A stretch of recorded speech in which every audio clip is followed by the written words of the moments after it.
Bab 11. Nama, penguasa tertinggi bumi penulis.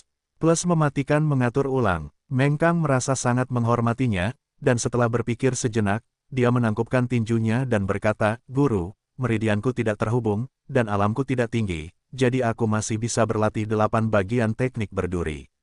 Omong kosong. Kalau tidak, mengapa menurutmu aku harus tinggal di rumahmu begitu lama? Bagian pertama dari teknik menusuk sangat mengesankan. Para pembunuh fokus mengumpulkan energi untuk satu serangan dan paling jago mengalahkan lawan yang kuat dengan kekuatan yang lebih lemah. Tidak perlu membandingkannya dengan teknik bela diri Middle Earth. Petik 2. Pria tua berpakaian hitam itu berteriak. Lalu bagaimana aku mengumpulkan energi untuk satu serangan?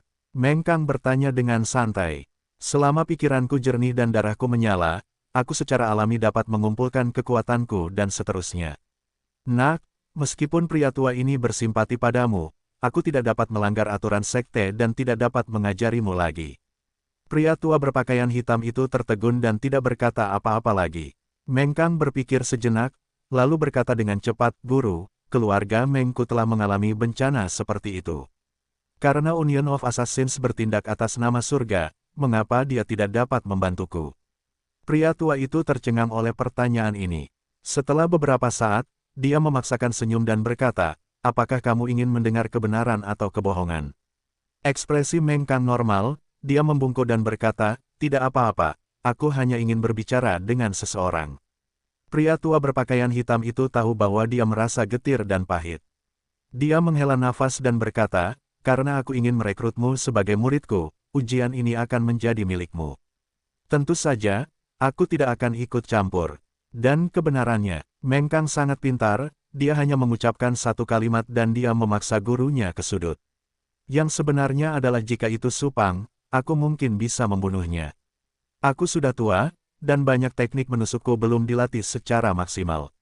Aku terlalu lemah untuk menggunakannya. Pembunuh tua itu menjawab dengan penyesalan. Mengapa aku tidak memikirkan cara untuk mengambil sejumlah uang, dan meminta para ahli dari Union of Assassins untuk membunuh Supang? Meng Kang menggertakkan giginya, dan berkata dengan tegas. Pembunuh tua itu hanya merasakan seteguk darah mengalir ke kepalanya, dan dengan marah membalas, omong kosong. Union of Assassins bukanlah pembunuh, bagaimana dia bisa membunuh orang hanya demi sedikit uang yang bau? Bukankah kita di Union of Assassins berusaha menegakkan keadilan dan menegakkan keadilan atas nama surga? Supang sangat marah, lalu mengapa kita tidak menyewa beberapa ahli untuk membunuhnya tanpa mengeluarkan uang? Meng Kang menepuk pahanya dan berkata, wajah tua pembunuh bayaran itu mulai tertawa. Lebih jauh, senyumnya sedikit berubah saat dia berkata, jangan bicara terlalu banyak. Supang akan meninggalkan Provinsi Azure dalam 3 hari dan memasuki Istana Bulan Kejelasan Atas. Begitu kamu sampai di sana, akan sangat sulit untuk dibunuh. Kecuali pembunuh peringkat emas hitam bersedia membantu. Kalau begitu mari kita undang pembunuh peringkat emas hitam. Apakah sulit? Tanya Meng Kang. Pembunuh peringkat emas misterius itu seperti naga dewa dari surga. Jika kamu bahkan tidak bisa melihat ekornya, bagaimana kamu bisa menemukannya? Kecuali sesuatu yang besar terjadi, mereka hanya akan muncul. Oh, begitu. Aku akan mencobanya sendiri. Meng Kang berkata dengan kesal. Bukannya dia tidak ingin membalas dendam dengan tangannya sendiri, tetapi perbedaan antara kekuatannya dan musuh terlalu besar. Membunuh Supang adalah ujian yang terlalu sulit, jadi tentu saja dia akan memikirkan cara lain. Itulah sebabnya aku bertanya apakah kau ingin memilih opsi pertama. Jika kau mengubah penampilanmu, menyembunyikan namamu, dan menyelamatkan tubuhmu yang berguna, mungkin di masa depan saat kau berhasil, kau akan memiliki kesempatan untuk mengikuti ujian dan kembali untuk membalas dendam pada Supang. Pembunuh tua itu berkata dengan acuh tak acuh. Dia telah melihat banyak orang dalam hidupnya, dan banyak dari mereka yang pemberani dan berani pada saat yang sama.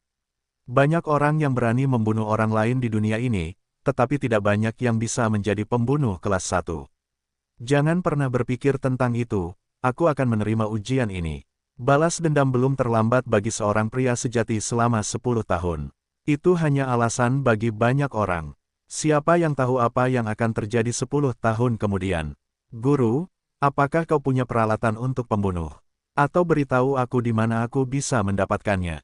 Meng Kang memikirkannya dan bertanya. Apa yang kau inginkan, Guru? Senjata dewa apa yang bisa kugunakan untuk menebas Supang sampai mati? Atau racun yang dapat menutup tenggorokan seseorang, aku akan meracuninya. Petik 2. Tidak, tidak. Aku hanya seorang silver assassin yang sudah pensiun, bagaimana mungkin aku bisa memiliki benda semacam itu?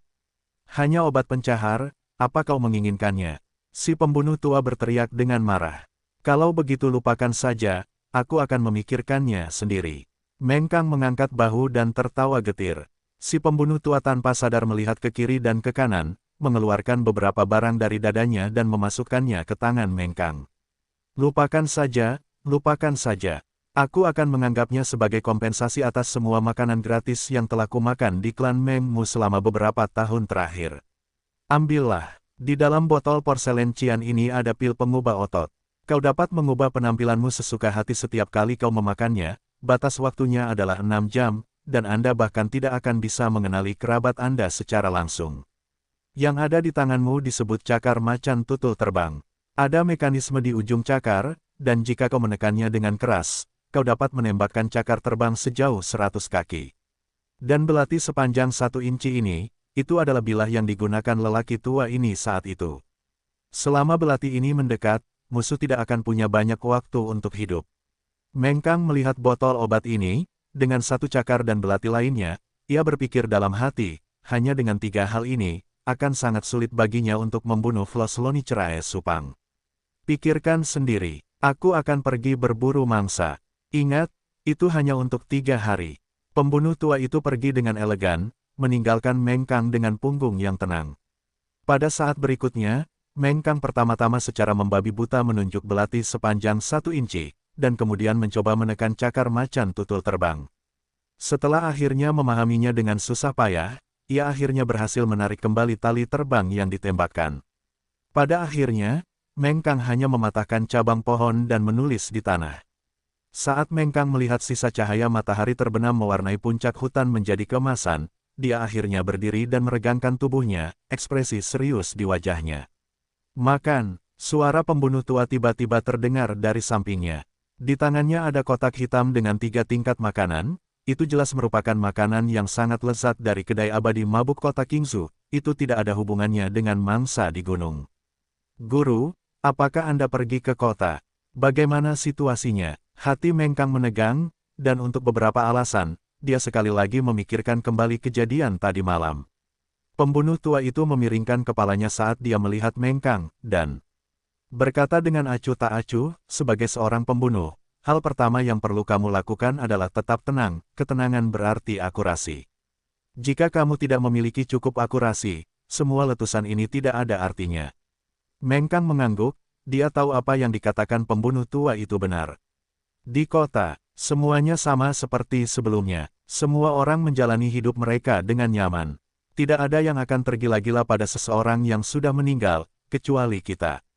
Tidakkah menurutmu itu lucu? Kata-kata pembunuh tua itu menggugah pikiran. Supang tinggal di penginapan di sisi selatan kota, dia tidak terpisahkan dari pendekar pedangnya. Ada juga 300 prajurit lapis baja yang dikirim oleh tuan kota untuk melindunginya, mereka dijaga dengan baik. Pembunuh tua itu berkata dengan santai sambil membuka kotak itu. Meng Kang mengambil makanan itu, dan berusaha keras menyendok makanan itu ke dalam mulutnya. Dia tidak bisa merasakan apapun, tetapi dia tahu, mulai saat ini dan seterusnya, dia bukan lagi tuan muda Meng yang riang, tetapi seorang pembunuh pemula. Hanya dengan makan sampai kenyang, seseorang dapat menjaga kebugaran fisiknya dan mempertahankan kondisi terbaiknya. Oleh karena itu, dia harus makan sampai kenyang. Guru, benda ini seharusnya sehat setelah makan malam, kan? 6 jam per tabung, apakah 2 tabung lebih aman? Juga, nama pil ini cukup unik. Wajah pembunuh tua itu menunjukkan ekspresi aneh, dia berhenti sebentar dan berkata, 1 pil saja sudah cukup. Jika kamu tidak percaya padaku, kamu bisa mencoba dulu. Petik 2, Meng Kang tiba-tiba membuka mulutnya dan melemparkan salah 1 pil penderitaan ke dalamnya. Tiba-tiba, Meng Kang merasakan sakit yang tajam di perut bagian bawahnya, seperti pisau yang telah dipelintir, rasa sakit itu telah memelintir seluruh wajahnya. Seluruh tubuhnya basah oleh keringat, dia hanya bisa menggigit ujung lidahnya dengan paksa, dan tidak membiarkan dirinya berteriak bahkan setelah mati. Ini agak menyakitkan, teriak saja jika kamu mau. Tidak apa-apa, ini tidak memalukan. Pembunuh tua itu senang dengan kemalangannya. Ahaha, ahaha, ahaha, sakit sekali. Meng Kang belum pernah mengalami rasa sakit yang begitu hebat sebelumnya, dia hanya merasakan kepalanya menjadi mati rasa dan berubah bentuk, seolah-olah palu besi besar telah memukulnya puluhan kali. Ketika rasa sakitnya sedikit berkurang, dia tiba-tiba memikirkan sesuatu dan dengan cepat mengulurkan tangan untuk menyentuh wajahnya. Pembunuh tua itu melewati cermin kecil tepat pada waktunya. Ketika Meng Kang melihat pantulan cermin, dia sangat terkejut sehingga dia hampir melempar cermin itu keluar. Wajah di cermin itu aneh dan penuh lubang. Itu sangat jelek sehingga sulit untuk dilihat secara langsung. Dikatakan bahwa pil ini diciptakan oleh seorang pembunuh wanita berbakat dari Union of Assassins. Dikatakan bahwa pil ini diciptakan dengan mengacu pada perubahan wajah wanita ketika dia kesakitan, menyebabkannya menjadi kaku karena perubahan pada fitur wajahnya. Seperti yang pernah dikatakan oleh seorang filsuf besar dari dinasti sebelumnya, keluarga yang bahagia semuanya sama, dan orang yang tidak bahagia menderita secara berbeda.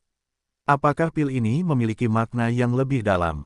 Pembunuh tua itu berbicara dengan sekuat tenaga. Meng Kang menahan keinginan untuk mengumpat dengan keras, menggertakkan giginya saat dia menganggukkan kepalanya. Guru, aku akan kembali ke kota untuk membuat beberapa pengaturan. Apa, kamu punya ide secepat ini? Nak, apakah kamu mencoba mencari kematian? Wajah pembunuh tua itu menunjukkan bahwa dia agak terkejut. Membunuh Supang bukanlah tugas yang mudah, dia tidak bisa gegabah. Baiklah, pergilah. Aku boleh saja mengikutimu, tapi aku tidak bisa menjamin keselamatanmu. Nada bicara, pembunuh tua itu menjadi sedikit dingin, karena dia tidak percaya bahwa Meng Kang punya cara untuk menghadapi Supang. Entah itu menyerah atas kemauannya sendiri atau bersikap sombong dan angkuh, itu bukanlah kualitas yang seharusnya dimiliki oleh seorang pembunuh yang cakap. Meng Kang mengangguk, menyimpan cakar macan tutul terbang dan belati sepanjang 1 inci dan berjalan keluar gunung sendirian malam harinya, di sebuah restoran kecil di sudut Jalan Burung Vermilion kota Qingzhou. Lentera-lentera itu seperti kacang, dengan Subuxing dan 7 harimau Qingzhou lainnya duduk mengelilingi meja, semuanya tampak khawatir di wajah mereka. Kakak, aku tidak percaya tidak ada yang bisa menyembuhkan penyakitmu. Paling-paling, aku akan pergi ke ibu kota besok dan mengundang dokter terkenal untuk mengobati penyakitmu. Kakak kedua dari 7 harimau itu berkata dengan marah. Ya, meskipun Meng Kang itu meninggal dengan menyedihkan, resep Hui Chun Wan tidak hilang. Aku akan pergi dan memanggil penjaga toko dan asisten toko dari toko obat King Yuan. Aku tidak percaya aku tidak bisa memaksakan resep itu. Petik 2. Saudara keempat dari 7 harimau Qingzhou menggertakkan giginya dan berkata, Meng Kang itu benar-benar menyedihkan, dia dengan mudah membuat marah seluruh Flosloni cerai, dan seluruh keluarga mereka dimusnahkan, dia bahkan menyebabkan kita, para tetua tahap Void, tidak punya tempat untuk merawatnya. Orang yang berbicara adalah saudara ketujuh dari 7 harimau Qingzhou. Latar belakang keluarganya mirip dengan Meng Kang. Kasihan pantatku, jika dia tidak mengungkap luka tersembunyi bos kita, apakah kita akan begitu pasif? Saudara ketiga dari 7 harimau Qingzhou berkata dengan marah. Jangan berdebat lagi, tidak ada gunanya mengatakan semua ini sekarang. Karena sudah terlambat, besok pagi, ayah akan menemuiku. Mereka mungkin sedang memeriksa luka-luka tersembunyi di tubuhku. Saudara-saudara, aku, Subuxing, sangat menghargai kebaikan kalian. Malam ini akan menjadi reuni terakhir Seven Tigers kita. Setelah besok, aku akan meninggalkan kota Qingzhou dan kembali ke kampung halamanku.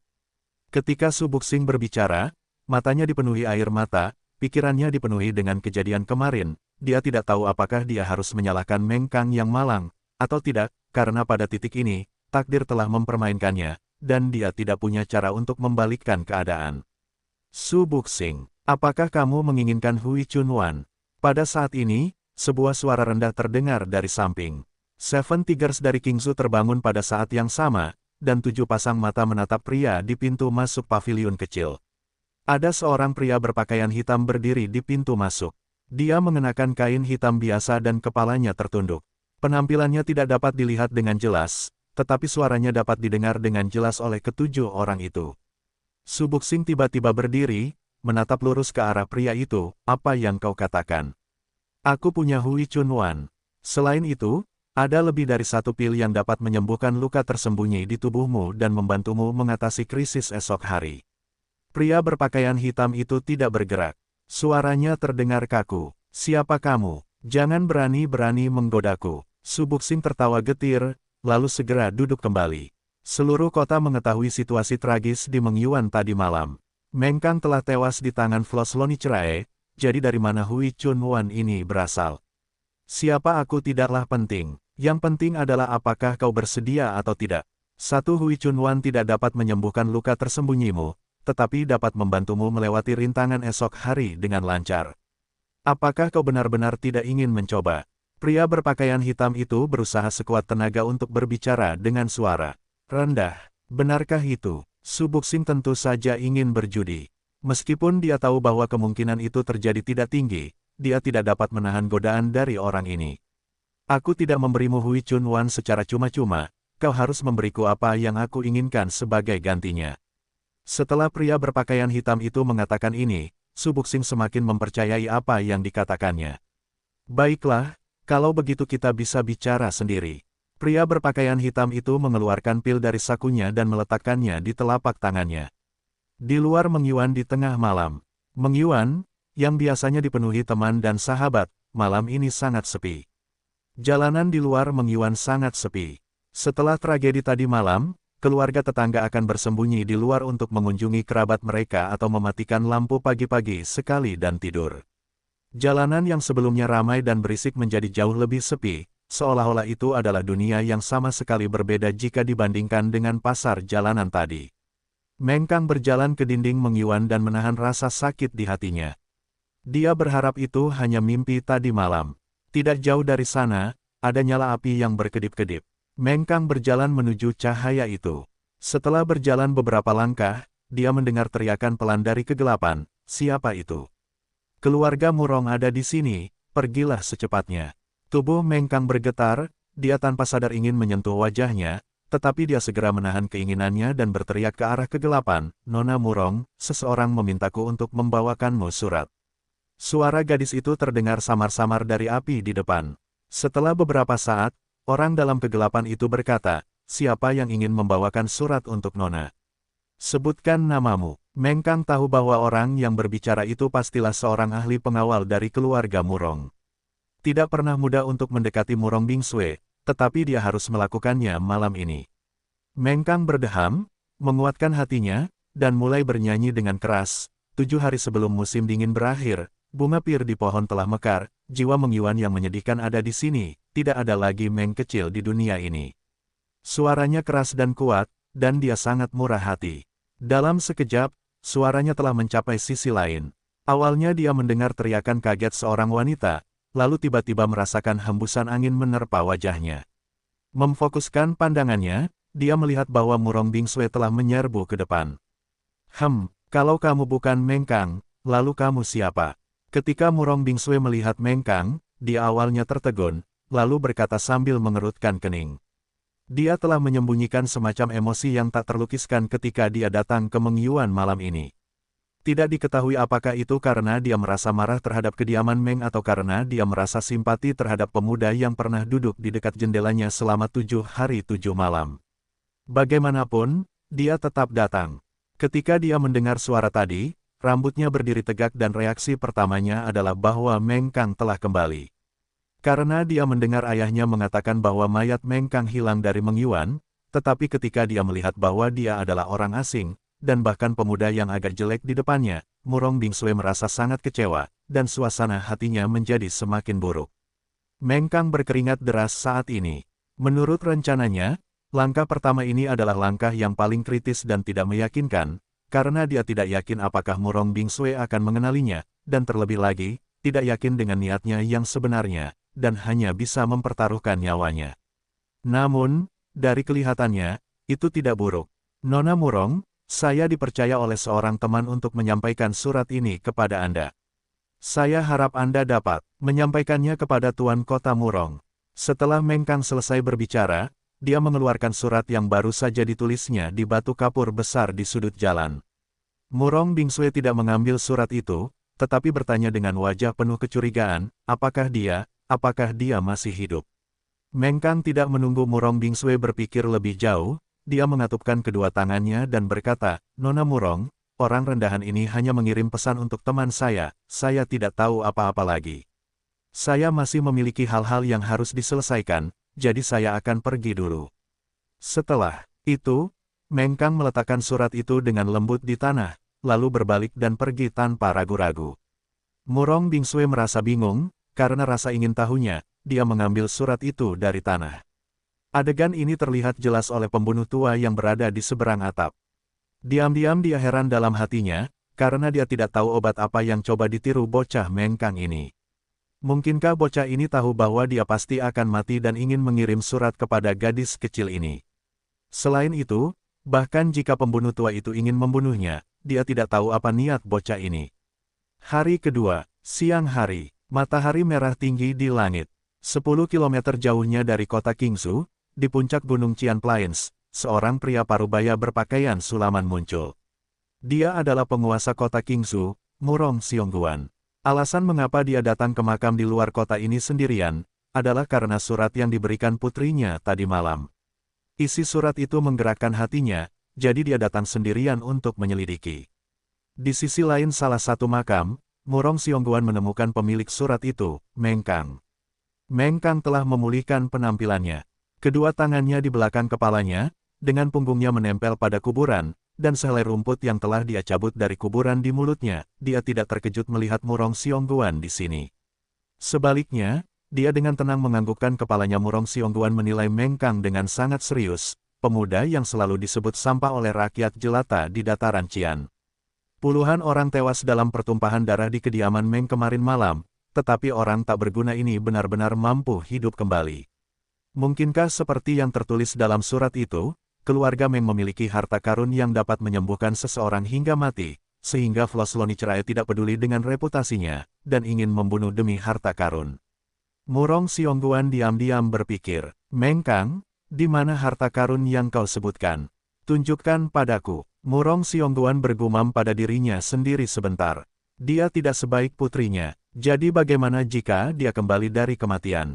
Yang dipedulikan Murong Xiongguan adalah harta karun yang disebutkan dalam surat itu, terlepas dari apakah itu ajaib atau tidak.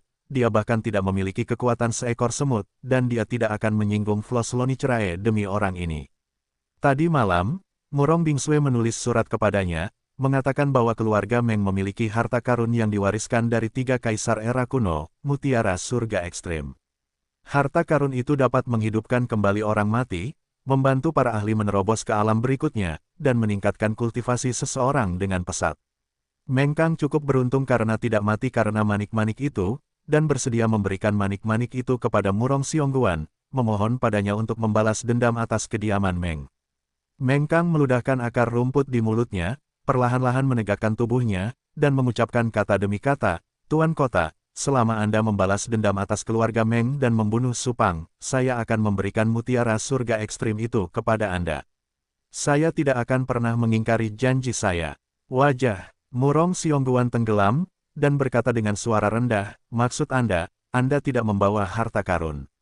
Anda ingin saya bergerak sebelum Anda menyerahkannya?" Meng Kang menganggukkan kepalanya, dan tertawa, "Tuan Kota tidak perlu cemas, harta karun itu akan segera tiba." Mata Murong Xiongguan berkilat, berpikir bahwa meskipun bocah ini tampak berhati-hati, dia sebenarnya masih sedikit kurang pengalaman. Karena dia memberitahu pejabat ini bahwa ada harta karun, selama dia ditangkap tanpa ada yang menyadarinya, bagaimana mungkin divisi neraka hitam tidak mengetahui alasan di balik keberadaan harta karun itu di bawah siksaan. Hati Murong Xiongguan tergerak. Tepat saat dia hendak menyerang, dia mendengar ledakan suara gemerisik dari belakangnya, seolah-olah ada orang lain yang datang. "Murong Xiongguan, itu benar-benar kamu. Orang tua bodoh yang baik. Pergilah ke neraka." Sebelum suaranya jatuh, dua sosok muncul 30 meter jauhnya dari Murong Xiongguan. Ketika Meng Kang melihat kedua sosok itu, pupil matanya tiba-tiba mengecil dan dia mengepalkan tangannya erat-erat. Dia bahkan tidak merasakan sensasi apapun ketika kuku jarinya menancap ke dagingnya. Karena kedua sosok yang muncul di belakang Murong Xiongguan adalah pelaku yang telah membunuh puluhan orang dari kediaman Meng, Flos Lonicerai Supang dan pendekar pedang yang datang dari Istana Bulan Kejernihan Atas. Wajah Supang memiliki ekspresi yang sangat menyeramkan. Dia menunjuk langsung ke arah Murong Xiongguan dan meraung dengan ganas, "Bunuh!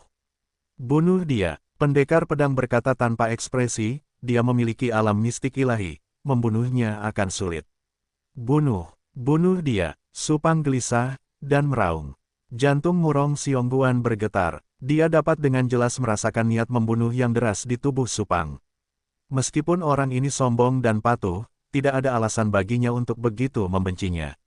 Itu seharusnya tidak terjadi. Tidak baik, ini jebakan. Tanpa menunggu penjelasan dari Murong Xiongguan, pendekar pedang yang kejam itu telah melemparkan sebilah pedang terbang ke arahnya. Manusia dan pedang itu menyatu, dan berubah menjadi pelangi, melesat lurus ke arah Murong Xiongguan. Murong Xiongguan hanya bisa mengerahkan energinya, seluruh tubuhnya gemetar saat ia melepaskan aura alam mistik ilahi yang kuat, dengan panik menjara energi asal langit dan bumi di sekitarnya, mengubahnya menjadi miliknya sendiri. Setelah itu, ia melemparkan sebuah pukulan seperti guntur langsung ke ujung pedang pendekar pedang itu. Murong Xiongguan sangat jelas bahwa meskipun ia kuat, teknik pedang dari Istana Bulan Kejernihan Atas sangat kuat dan tak tertandingi di dunia. Karena pihak lain telah memutuskan untuk membunuhnya, ia harus terlebih dahulu menggunakan kekuatannya untuk menekannya dan memaksanya menggunakan kekuatan pedangnya. Pada saat itu, tinju dan pedang saling beradu. Murong Xiongguan dan pendekar pedang yang kejam itu berkelahi, gerakan yang terakhir sangat cepat, mencungkil, menyeka, memotong, menusuk. Namun, Murong Xiongguan bergerak ke arah yang berlawanan, dan dengan setiap pukulan yang ia berikan, ada kekuatan seberat gunung. Dia dengan samar-samar menahan gerakan pedang lawan, berusaha sekuat tenaga agar gerakan pedang lawan semakin jarang berubah. Saat kedua ahli itu bertarung, ki pedang dan kekuatan tinju saling beradu di udara, menyebabkan keduanya terus-menerus mengeluarkan suara ledakan. Rumput di depan kuburan dipotong berantakan oleh niat pedang, dan tanah di bawah kaki mereka dihantam oleh kekuatan tinju, membuat tanah beterbangan kemana-mana. Supang jelas tidak bisa ikut campur dalam pertempuran antara seorang ranker bawaan dan seorang ranker alam mistik ilahi. Dia ragu-ragu sejenak, lalu berbalik dan berjalan menuju Meng Kang. Ini adalah pertama kalinya Meng Kang melihat pertarungan antar petarung, dan dia tidak bisa menahan diri untuk tidak terpesona. Sebuah pikiran kuat tiba-tiba muncul di benaknya. Saat dia tidak memperhatikan, Supang sudah tiba di depannya. "Bagaimana mungkin aku tidak memukulmu sampai mati dengan telapak tangan itu tadi malam?" Orang tua Murong itu hampir menghancurkan rencanaku. Tapi tidak masalah, kali ini aku tidak akan ceroboh. Aku akan memenggal kepalamu dan menginjaknya sampai hancur. Supang menyeringai jahat saat dia perlahan mengulurkan tangannya ke arah wajah Meng Kang. Meng Kang tidak bergerak sedikit pun. Menghadapi musuh bebuyutannya ini, dia malah benar-benar tenang. "Tidakkah kamu ingin tahu mengapa aku tidak mati? Itu rahasia besar." Petik 2. Ucap Meng Kang acuh tak acuh dengan wajah penuh hormat. Ujung jari Supang sudah dekat dengan pipi Meng Kang, asalkan ia menggunakan kekuatan, ia akan mampu mencungkil wajahnya. Mungkin karena keuntungan psikologis ini karena mampu mengendalikan situasi sepenuhnya, Supang tak dapat menahan diri untuk berhenti sejenak, dan mengerutkan kening. Rahasia apa? Ujung jari musuh berhenti di depan matanya, tetapi Meng Kang tetap tak bergerak. Mengambil napas dalam-dalam, ia menggunakan seluruh kekuatannya untuk berteriak, "Guru, selamatkan aku." Ketika suara itu keluar, itu membuat Supang ingin tertawa. "Haha, sungguh anak yang menarik. Orang tua Murong bahkan tidak bisa melindungi dirinya sendiri, ia tidak akan bisa menyelamatkanmu." Supang tertawa. Jejak keraguan melintas di benaknya.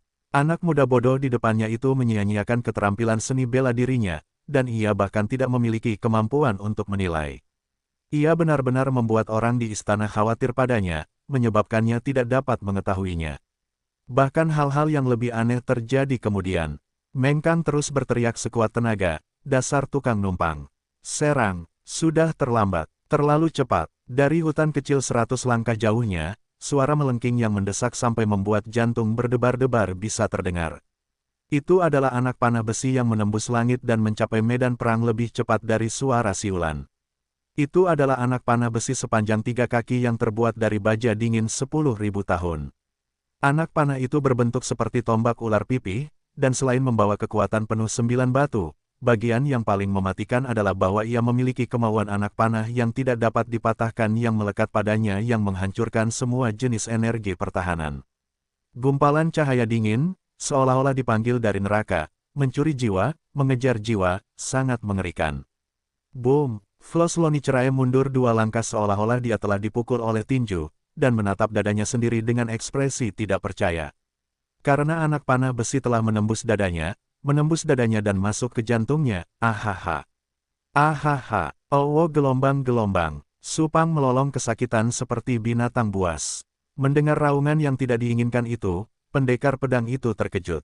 Gerakan pedangnya sedikit lebih lambat dan diarahkan ke titik yang sama pada bilah pedang saat dia dihantam 3 pukulan. Ledakan, pedang di tangan pendekar pedang hampir jatuh dari tangannya. Dia begitu takut hingga keringat dingin keluar dari sekujur tubuhnya. Dia segera menenangkan dirinya. Situasinya kritis, dia hanya bisa mencoba yang terbaik untuk menghadapi musuh besar ini, sebelum pergi untuk membantu Flos Lonicerai. Situasinya semakin memburuk. Kedua tuan itu melepaskan kekuatan penuh mereka pada saat yang sama. Untuk sesaat, energi pedang menyapu seperti gunung. Pukulan itu begitu kuat sehingga mengguncang seluruh makam. Wis, wis, wis. 3 anak panah lainnya melesat berturut-turut, seperti meteor yang mengejar bulan, mengarah langsung ke Supang yang terluka. Dalam sekejap Supang tertembak, jantung Mengkang hampir melompat ke tenggorokannya. Dia tidak peduli apakah dia terluka, atau bahkan kehilangan nyawanya, tidak peduli apapun, dia ingin melihat Supang mati dengan matanya sendiri.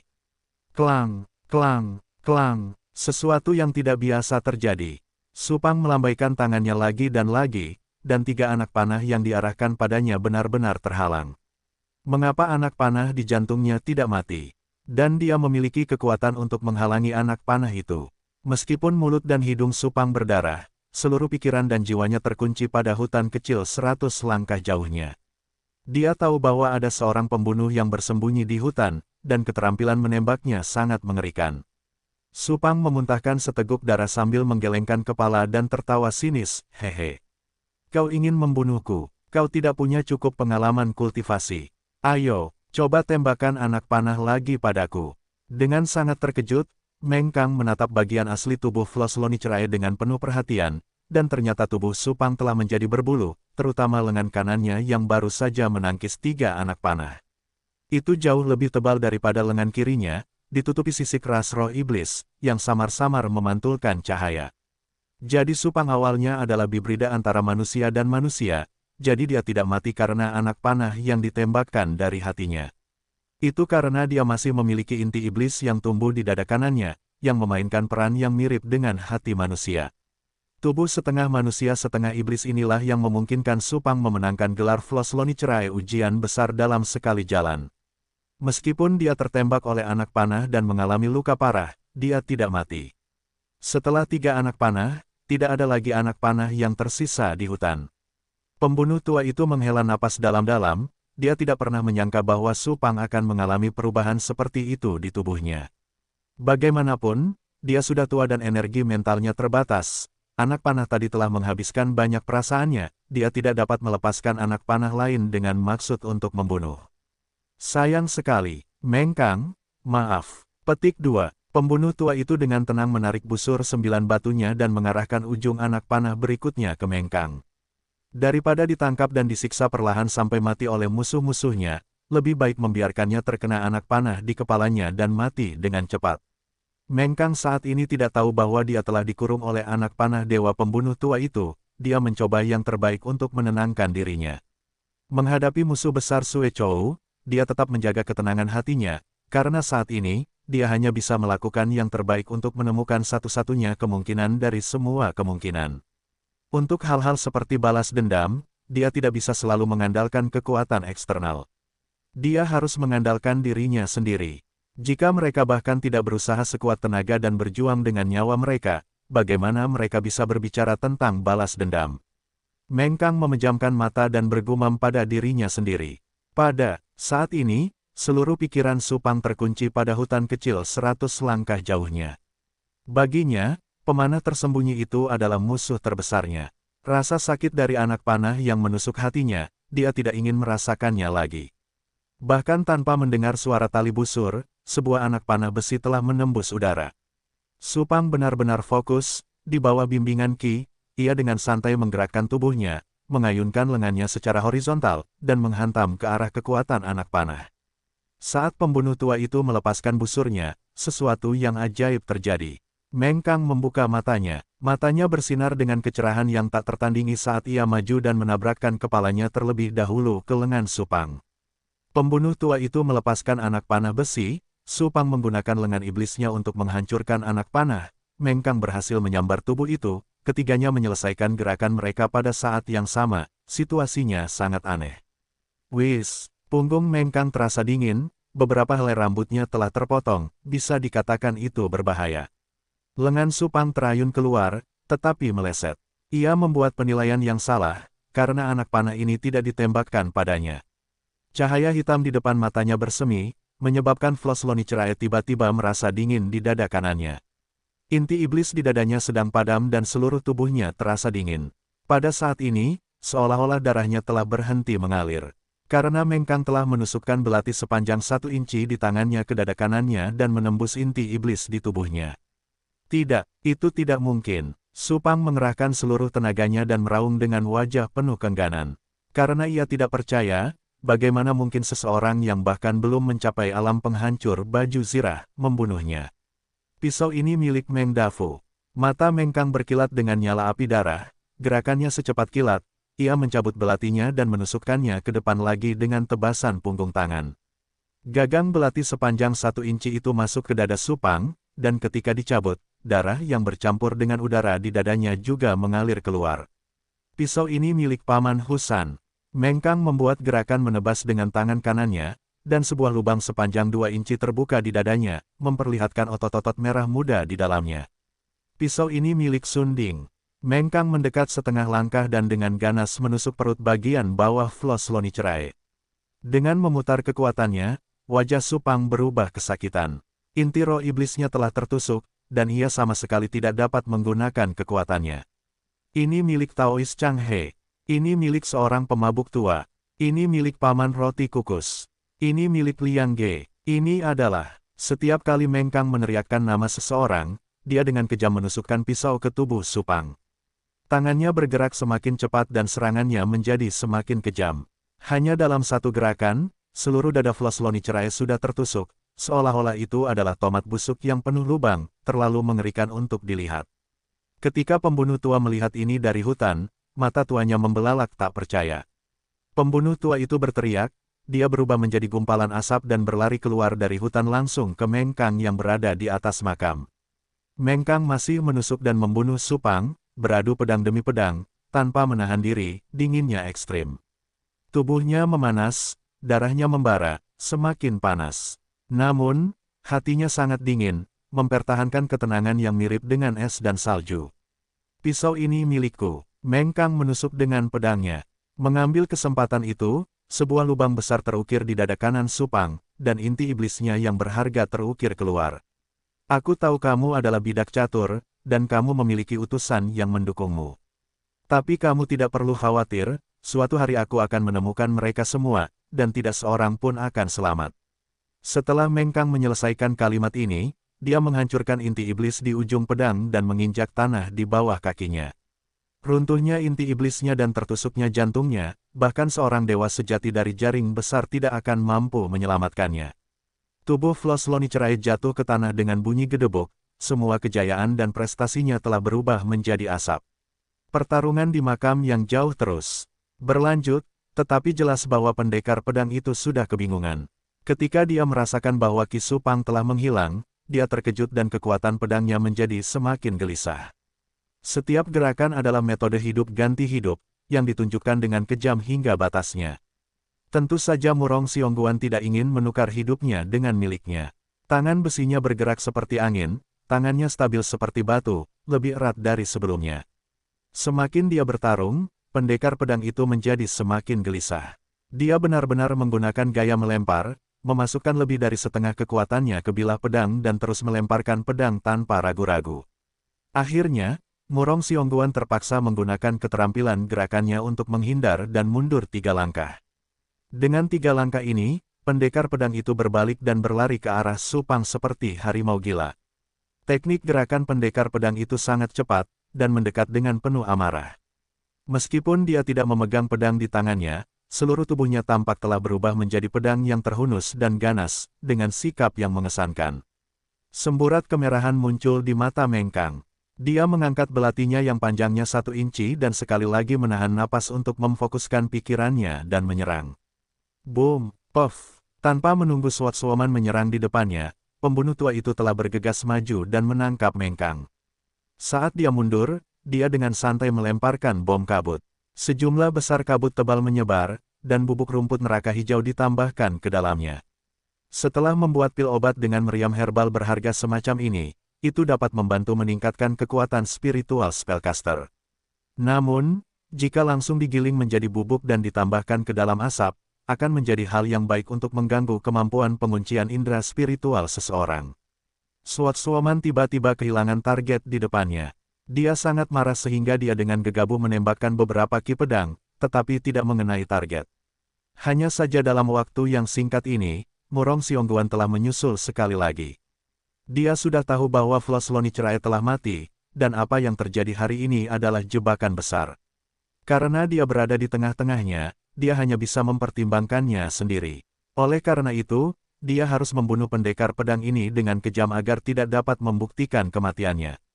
Kalau tidak, jika sekte nomor 1 di dunia yang harus disalahkan, seorang penjaga kota kecil seperti dirinya tidak akan mampu menahannya. Kekuatan tinju itu merobek udara, membentuk angin dan hujan dari 8 arah. Selain itu bahkan lebih kuat dan ganas dari sebelumnya, membuat orang sulit bernapas. Hati pendekar pedang itu hancur. Hidupnya dalam bahaya, dia hanya bisa menggunakan lengannya sebagai pedang dan berbalik untuk menangkis. Sekali lagi, kedua ahli itu beradu. Di sisi lain kabut tebal, pembunuh tua itu menggendong Meng Kang dan berlari menjauh dengan sekuat tenaga. Mereka baru menurunkannya setelah mereka berlari ke kedalaman hutan, mengambil napas untuk mengatur napas terlebih dahulu. Dada Meng Kang naik turun, jantungnya berdetak sangat cepat. Luar biasa, rasanya sangat menyenangkan. Akhirnya aku berhasil. Aku benar-benar berhasil. Ahaha, ahaha, ahaha. Meng Kang benar-benar ingin mengeluarkan raungan keras, mengeluarkan tekadnya, dan merasakan sensasi menggunakan belati sepanjang 1 inci untuk menusuk dada Su Pang sekali lagi, sekali lagi. Menyenangkan, bagaimana dia bisa begitu terus terang. Pembunuh tua itu menyaksikan dari samping saat Meng Kang menjadi sangat bersemangat, tetapi dia tidak mengatakan apa-apa lagi, karena ini adalah sifat manusia. Ketika dia harus tertawa terbahak-bahak, dan ketika dia harus menangis, dia akan bernyanyi dan menangis. Setelah beberapa saat, Meng Kang akhirnya tenang, menarik napas dalam-dalam dan memejamkan mata. Dalam hatinya, dia benar-benar memikirkan kata-kata yang dibisikkan Su Pang di telinganya hari itu, ini adalah misi masuk dekrit istana. Dengan kata lain, meskipun Su Pang sudah mati, kebencian antara dia dan seluruh kediaman Meng hanya setengah. Jadi Meng Kang memutuskan bahwa dia harus mencari tahu mengapa istana memiliki niat untuk membunuh seluruh kediaman Meng. Omong kosong macam apa itu misi masuk. Semua hal ini hanya dapat diketahui setelah dia menjadi benar-benar kuat. Namun, Meng Kang hanya ingin mengubur hal-hal ini dalam-dalam di hatinya, dan tidak ingin memberitahu pembunuh tua itu tentang hal itu sekarang untuk mencegah lelaki tua itu khawatir. Ungkapan ini benar. Nak, jalanmu masih panjang, dan kamu masih harus melihat ke depan. Aku sangat menyukai kepribadianmu, tenang seperti perawan, bergerak seperti kelinci, keduanya bodhisattva berhati penyayang, tetapi juga memiliki cara untuk membuat mata marah. Kamu sangat baik, namun, orang tua ini memiliki sesuatu yang tidak dia pahami. Tidak sulit bagimu untuk mengundang Murong Xiongguan ke gunung, tetapi mengapa Su Pang juga ikut? Bagaimana kamu melakukannya? Bagaimana kamu melakukannya? Juga, bagaimana kamu tahu orang tua ini akan bergerak? Pembunuh tua itu bertanya dengan rasa ingin tahu. Meng Kang menundukkan kepalanya, dan setelah ragu-ragu sejenak, dia berkata, Guru, metodeku tidak terlalu bagus. Aku meminta Su Buxing untuk menyuap para penjaga di penginapan, dan mengirim surat kepada Su Pang, mengatakan bahwa dia memberontak, dan penuh dengan kejahatan, bahwa seseorang ingin menggali kuburan leluhurnya. Karena saya tahu makam orang tuanya ada di Gunung Cipres. Sedangkan untukmu, Guru, karena kau telah menyelamatkanku, tentu saja kau tidak ingin aku mati. Bagaimana jika aku tidak melakukannya, atau aku tidak ada di sana? Tanya pembunuh tua itu. Kita selalu harus berjudi, dan itu hidup dan mati. Kata Mengkang acuh tak acuh. Pembunuh tua itu menganggukkan kepalanya. Mengkang adalah orang yang jujur, untuk dapat memikirkan rencana seperti itu, pasti tidak mudah. Adapun pertaruhan untuk mengakhiri hidupnya, itu lebih merupakan mentalitas seorang pembunuh. Nak, kau tidak perlu khawatir, orang seperti Supang belum tentu anak yang berbakti, mungkin dia hanya khawatir kuburan leluhurnya akan digali, dirusak, atau dia mungkin menjadi pejabat pemerintah di masa depan. Itu saja, orang-orang dari pembunuh tua itu bijak dan tua, dan membantu murid-murid mereka untuk mencerahkan mereka. Baiklah, kita tidak bisa tinggal lama di sini. Kita harus pergi secepatnya, kata pembunuh tua itu sambil ekspresinya menegang. Kemana? Hutan penjara hitam. Kau telah lulus ujian, di mana aku akan mewariskan 8 bagian teknik menusuk kepadamu. Kata pembunuh tua itu dengan bangga, dalam kesan Mengkang, hutan penjara hitam jelas merupakan tempat berbahaya yang dapat digunakan untuk menghentikan tangisan bayi di malam hari. Dikatakan bahwa ada banyak sumber daya di dalamnya, ada banyak bunga aneh, tanaman obat, dan segala macam tanaman obat berharga, tetapi yang paling mengesankan adalah bahwa hutan penjara hitam dipenuhi dengan binatang buas, dan binatang buas yang tak terhitung jumlahnya. Cacing perak, yang dapat meracuni seekor gajah dengan satu gigitan, panjangnya hanya setengah dari jari orang biasa. Cacing itu sering bersembunyi di antara daun-daun yang membusuk dan menggigit pergelangan kaki seseorang, membuatnya sulit untuk dijaga. Cacing itu sebesar setengah gunung. Meskipun gerakannya lambat, ia masih dapat menyemburkan napas naga, langsung mengubah lawannya menjadi abu. Ruang lingkup kegiatan umat manusia hanya di perbatasan hutan penjara hitam, dan hanya pembangkit tenaga listrik di atas alam rahasia ilahi yang berani memasuki pedalaman untuk bersaing dengan binatang buas untuk mendapatkan sumber daya. Selama ribuan tahun, hutan penjara hitam adalah daerah terpencil. Pembunuh tua membawa Mengkang dan dengan cepat melewati hutan penjara hitam. Pohon-pohon tua yang menjulang tinggi di atas kepalanya hijau dan rimbun, dan dedaunan yang rimbun menutupi sebagian besar sinar matahari. Hanya setitik cahaya sesekali yang jatuh dari langit membuat dunia di depannya tampak sangat misterius. Saat Mengkang digendong oleh pembunuh tua itu, pohon-pohon di kedua sisi dengan cepat mundur, kecepatan mereka sangat cepat. Setelah berlari selama lebih dari setengah hari, Mengkang diam-diam terkejut.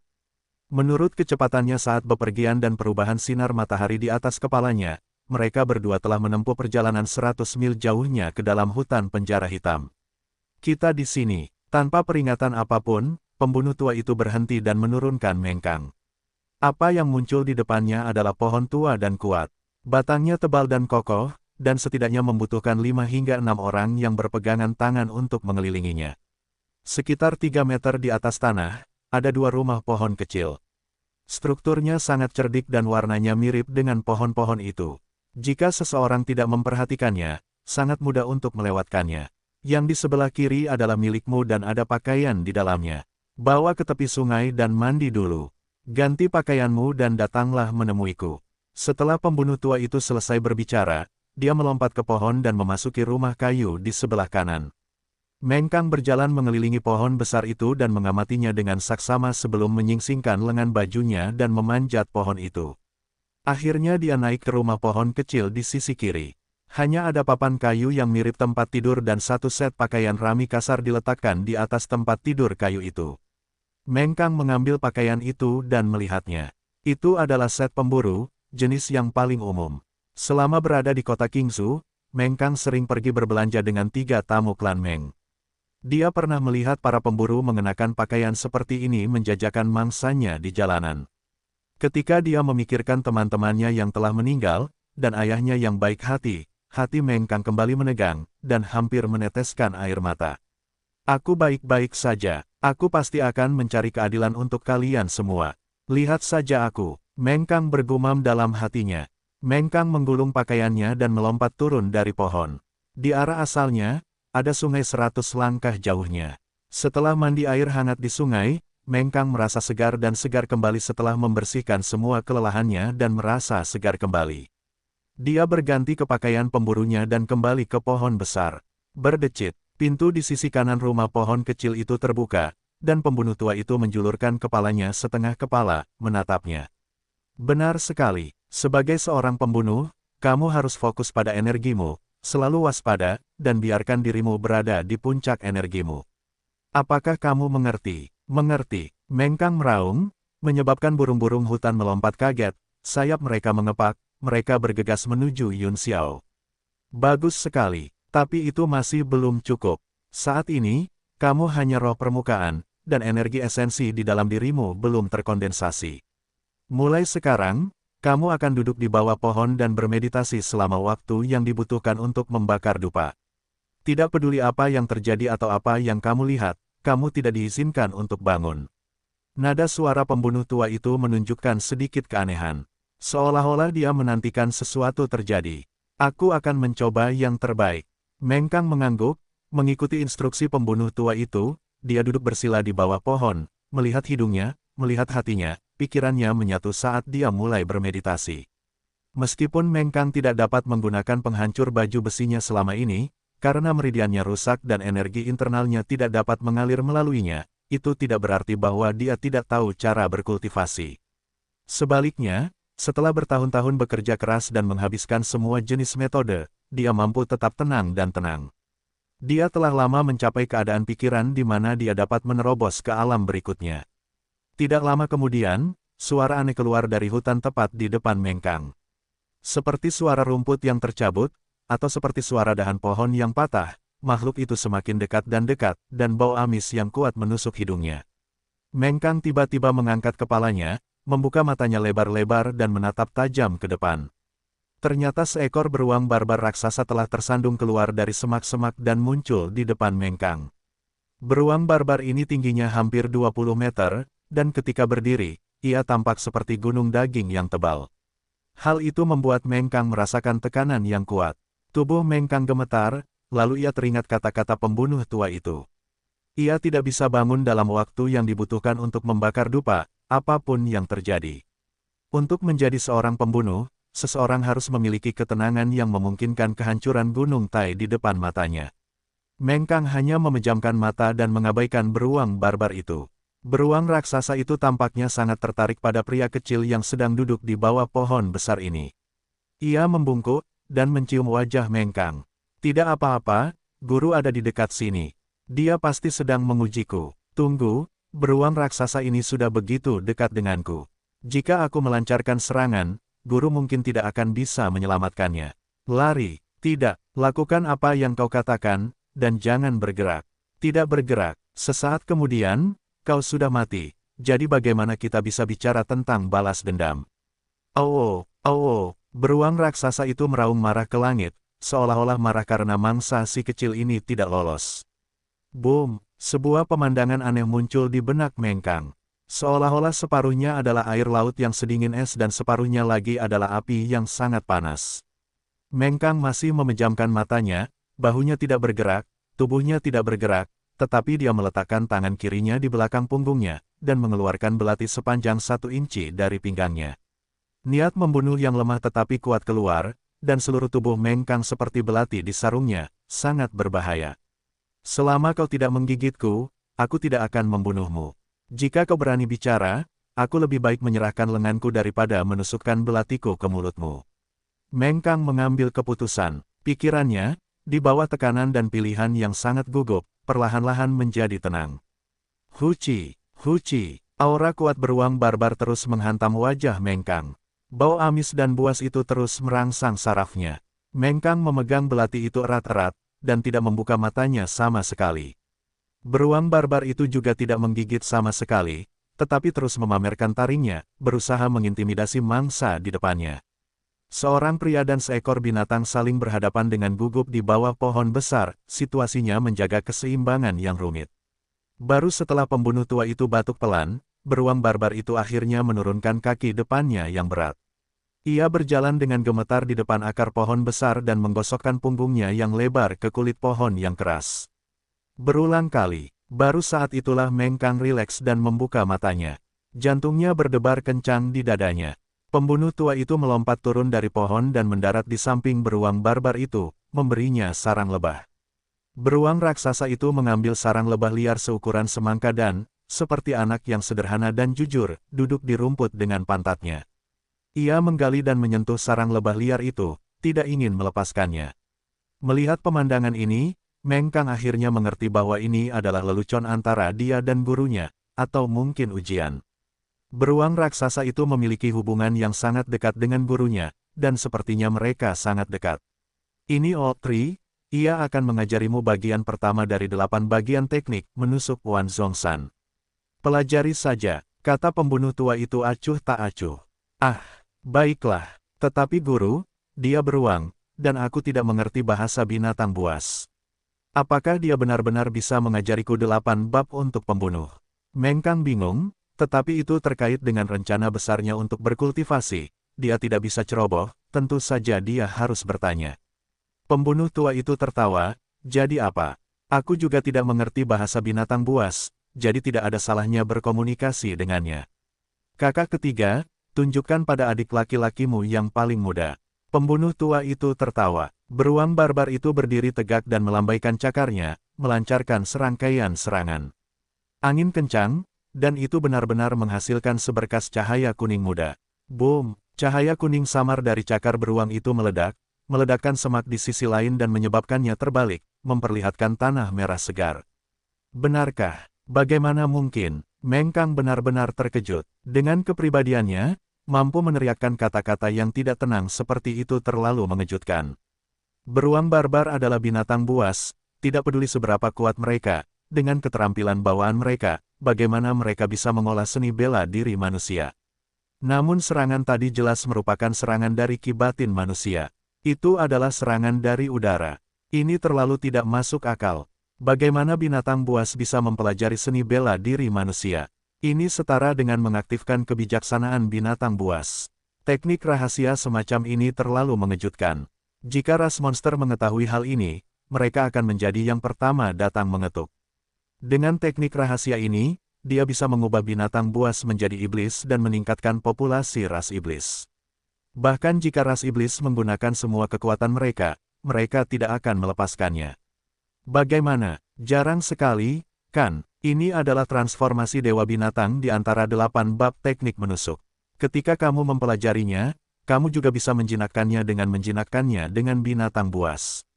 Pembunuh tua itu berkata dengan bangga, wajah tuanya memiliki senyuman seperti bunga krisantua. Wus! Meng Kang mengembuskan napas, dan berusaha sekuat tenaga untuk menenangkan dirinya, sehingga dia tidak akan memikirkan hal-hal yang terlalu jauh.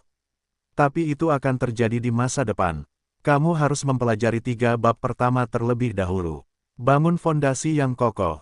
Aku hanya akan mengatakannya sekali, yang pertama dari 8 bagian teknik menusuk disebut Wan Zhongshan, dan dia akan fokus pada pelatihan tubuh, pelatihan tulang, dan itu akan sulit, tetapi semakin banyak manfaat yang kamu dapatkan dari bagian ini, semakin kaya fondasimu, dan semakin banyak manfaat yang akan kamu dapatkan di masa depan.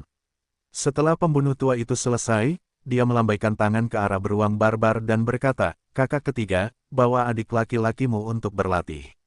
Beruang raksasa itu dengan enggan meletakkan sarang liar di telapak tangannya dan perlahan bergerak maju sambil menjilati kakinya. Meng Kang menangkupkan tangannya ke arah pembunuh tua itu, dan mengikuti nama itu. Beruang barbar milik Old Tree berjalan menuju lereng bukit yang jauh, selangkah demi selangkah. Lerengnya 45 derajat, mungkin sedikit lebih curam, dan rumputnya hijau. Beruang barbar itu terhuyung-huyung menuju tumpukan batu dan menemukan bola batu bundar yang besar. Bola itu tampak seperti tidak memiliki tepi, dan kemudian bergumam sambil mendorong bola batu besar yang tampaknya beratnya lebih dari 1000 jin, perlahan bergulir menuju lereng bukit. Beruang besar ini terus mendorong bola batu besar itu sambil memutar pantatnya, dan pada saat yang sama, menatap Meng Kang dengan tatapan penuh penghinaan. Meng Kang langsung mengerti, beruang itu membawanya ke sini untuk berkultivasi, dan cara untuk mengolah kekuatan ini kemungkinan besar adalah dengan mendorong batu-batu di dasar gunung ke pegunungan.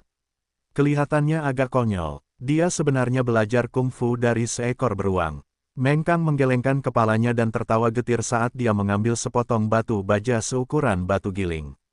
Meskipun batu baja ini tidak besar, beratnya setidaknya 300 kg. Meng Kang tidak mengendur, tetapi memilih sebanyak yang dia bisa berdasarkan kekuatannya sendiri. Mendorong batu besar ke atas bukit tampaknya tidak terampil, tetapi ketika harus memindahkannya, itu jauh lebih melelahkan daripada yang dia bayangkan. Meng Kang memiliki masalah dengan meridiannya sejak muda dan kultivasi seni bela dirinya rendah. Kekuatan maksimumnya hanya 200 kg, mendorong batu yang lebih dari 1000 kg ini telah mendorong dirinya hingga batasnya. Setelah mencapai 100 langkah, ditambah dengan fakta bahwa lerengnya secara bertahap meningkat, Meng Kang sudah basah oleh keringat dan telah menggunakan seluruh kekuatannya untuk bergerak. Mencapai 150 langkah, Meng Kang hampir kelelahan. Lengannya tampaknya telah kehilangan semua rasa, dan dadanya hampir terbakar. Setengah jalan menanjak, sulit untuk turun saat menunggangi harimau. Meng Kang tidak punya pilihan lain, dia hanya bisa menggertakkan giginya dan bertahan, dan menolak untuk menyerah.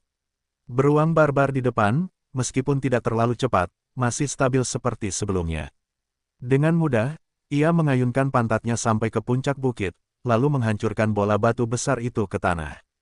Kemudian, beruang raksasa itu benar-benar duduk di lereng bukit sambil menatap lurus ke arah Meng Kang, seolah-olah sedang mengejek manusia ini yang memiliki kekuatan yang jauh lebih lemah darinya. Meng Kang melirik beruang raksasa itu, menggertakkan giginya, dan terus mendorong batu itu dengan sekuat tenaga. Akhirnya, Meng Kang menghabiskan 2 jam penuh sebelum berhasil mendorong batu besar itu ke atas gunung. Saat dia mencapai puncak, penglihatannya menjadi gelap dan rasa manis memenuhi tenggorokannya.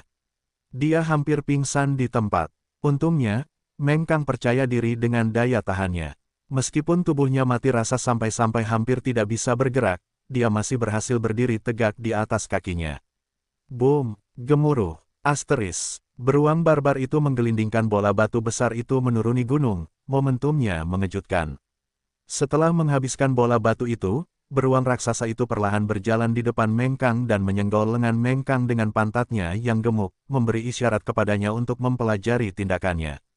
Beruang raksasa itu mungkin kesal, dia mengulurkan kakinya dan memukul batu Meng Kang yang didorong ke atas gunung. Melihat batu-batu yang menggelinding menuruni lereng, suasana hati Meng Kang tiba-tiba menjadi sedikit tertekan. Sebelum dia bisa bereaksi, beruang raksasa itu menangkapnya, meletakkannya di bahu beruang itu, dan bergegas menuruni bukit. Kecepatan beruang raksasa itu sangat cepat. Seolah-olah itu adalah kereta perang yang sedang menyerbu. Hanya dalam beberapa tarikan napas, ia telah mencapai dasar lereng. Setelah menurunkan Meng Kang, beruang barbar itu mengambil bola batu yang lebih besar dari sebelumnya dan bergegas menaiki bukit sambil meraung. Meng Kang benar-benar tidak memiliki banyak kekuatan lagi, tetapi saat ini, ia tahu bahwa ia harus mengikuti jejak beruang besar itu dan tidak terseret terlalu jauh. Karena itu, Meng Kang mengabaikan kehati-hatiannya, mengambil batu besar lainnya yang beratnya 500 kg, menggertakkan giginya, dan mendorongnya selangkah demi selangkah menuju lereng bukit.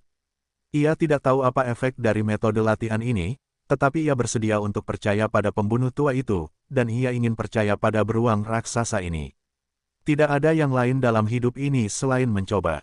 Kali ini, langkah Meng Kang bahkan lebih kikuk saat ia mendorong batu itu, kecepatannya 2 kali lebih cepat dari sebelumnya. Saat ini, ia hanya merasakan seluruh tubuhnya mengeluarkan asap. Seolah-olah bola api telah dinyalakan di tenggorokannya dan membakar perutnya. Seolah-olah dia akan jatuh ke tanah dan mati kapan saja. Namun, dia masih menggertakkan giginya dan terus mendorong batu besar itu ke atas bukit dengan sekuat tenaga. Ketika Meng Kang akhirnya mendorong batu besar kedua ke atas lereng, matahari telah mencapai barat dan hutan akan segera menjadi gelap. Beruang barbar itu tampaknya sangat tidak puas dengan kecepatan Meng Kang, ia menggoyangkan pantatnya yang gemuk dan berjalan menuju perkemahan pohon besar. Meng Kang mengikuti di belakang beruang raksasa itu. Dengan setiap langkah yang diambilnya, tubuhnya terasa seolah-olah sedang dirobek menjadi potongan-potongan yang tak terhitung jumlahnya. Rasa sakitnya tak tertahankan, seolah-olah ribuan pisau kecil memotong setiap otot di tubuhnya. Ketika mereka akhirnya kembali ke dasar pohon besar, pembunuh tua itu telah menyalakan api unggun di bawah pohon. Begitu beruang raksasa itu mencium aroma daging, ia segera duduk dengan patuh di dekat api unggun. Anehnya, wajahnya yang menakutkan tiba-tiba menampakkan ekspresi yang langka dan menggemaskan. Meng Kang berjuang untuk duduk di dekat api unggun, untuk merasakan panas api sepenuhnya, dan merasakan tubuhnya terasa sedikit lebih baik. Lapar, makanlah. Pembunuh tua itu mengayunkan belatinya, memotong setengah kaki rusa dan melemparkannya ke Meng Kang. Meng Kang mengambil setengah kaki rusa itu. Itu jelas merupakan daging yang sangat lezat, tetapi bau daging segar membuatnya jijik dan ia tidak dapat menelannya. Perutnya bergejolak dan ia akhirnya mengeluarkan suara, wah, dan memuntahkannya. Pembunuh tua itu tampaknya sangat menyadari semua ini, dan tertawa terbahak-bahak di sampingnya, wah, sepertinya kamu telah mencapai batasmu. Jika hanya pada level ini, mustahil untuk mengolah Wan Zhongshan. Mulai besok, kapasitas pelatihan akan berlipat ganda. Mulai sekarang, itu harus digandakan setiap hari. Hah, meskipun Meng Kang benar-benar kelelahan dan tidak memiliki kekuatan untuk berbicara, dia masih bisa mengeluarkan suara terkejut. Bagaimana mungkin dia melakukan sesuatu seperti menggandakan jumlah pelatihan yang dia terima setiap hari? Pembunuh tua itu tampaknya dapat melihat keraguan di hati pemuda itu, dan dia tersenyum tipis, apa batasnya? Batas itu digunakan untuk menghancurkannya. Jika kamu tidak mengeluarkan kemauanmu, kamu tidak akan dapat bertahan hidup. Kamu bahkan tidak tahu di mana batasnya. Oh, ya, aku pergi sebentar, dan aku akan kembali sekitar 7 hari. Jika kamu ingin pergi, larilah saat aku pergi. Aku berjanji tidak akan mencarimu, kata pembunuh tua itu sambil tersenyum. Meng Kang mengangkat kepalanya, meskipun wajahnya gemetar karena kelelahan, matanya cerah. Guru, aku bisa melakukannya. Menyerah sejak awal, itu bukan gayaku, Meng Kang. Bagus. Itu yang terbaik. Ingat, bagaimana jika meridianmu tidak terhubung? Bagaimana jika alam seni bela dirimu rendah? Itu semua omong kosong. Kamu harus melepaskan beban di hatimu. Kakak ketiga telah mengajarimu cara melatih daging dan tulangmu, bentuk kekuatan yang paling murni. Hanya ketika kamu melatih otot dan tulangmu, kamu akan dapat mencapai hasil 2 kali lipat dengan setengah usaha. Dalam 7 hari, kamu mati atau kamu terlahir kembali. Apakah kamu mengerti? Pembunuh tua itu berhenti tersenyum dan berkata dengan galak. Murid mengerti. Meng Kang menggunakan seluruh kekuatannya dan mengangguk. Di pagi hari kedua, seperti yang diharapkan, pembunuh tua itu tidak ditemukan dimanapun. Meng Kang menyeret tubuhnya yang kelelahan bersamanya dan mengikutinya ke lereng bukit tempat mereka pergi kemarin, tempat yang seperti mimpi buruk itu. Meng Kang memberanikan diri dan mengambil sebuah batu yang bahkan lebih besar dari kemarin. Tepat saat ia hendak mengerahkan kekuatannya, ia ditampar oleh Beard. Beruang raksasa itu mendengus saat mengambil batu yang lebih besar dan meletakkannya di depan Meng Kang. Meng Kang melirik dan tidak dapat menahan diri untuk bertanya. Kau ingin aku memindahkan ini? Si jenggot mengabaikannya dan langsung membawa bola batu yang sangat besar. Kemudian dia mulai mendorong bola batu itu dengan tidak sabar. Tidak ada alasan bagimu untuk meremehkanku.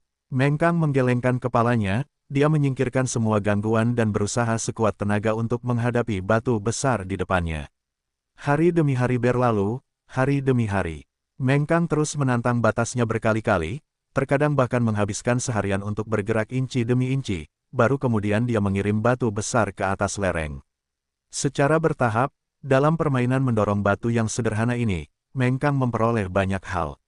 Pertama-tama, dia telah menembus penghalang mental, dan setiap kali dia gagal, itu memberinya kepercayaan diri yang tak terbatas. Hal-hal yang tampaknya mustahil itu, setelah upaya dan kerja keras yang tak terhitung jumlahnya, akhirnya mengendur dan kemudian perlahan-lahan ditaklukkan. Perasaan percaya diri ini dibangun kembali. Dalam proses ini, Meng Kang menyingkirkan penghalang mentalnya dan melupakan fakta bahwa meridiannya tersumbat. Dia hanya fokus pada satu hal, dan itu adalah menantang dirinya sendiri untuk meningkatkan batasnya. Dia pingsan beberapa kali dan hampir mati tertimpa batu besar di lereng gunung. Berkat si jenggot, dia membantunya menahan beban batu besar itu dan memberinya kesempatan untuk beristirahat.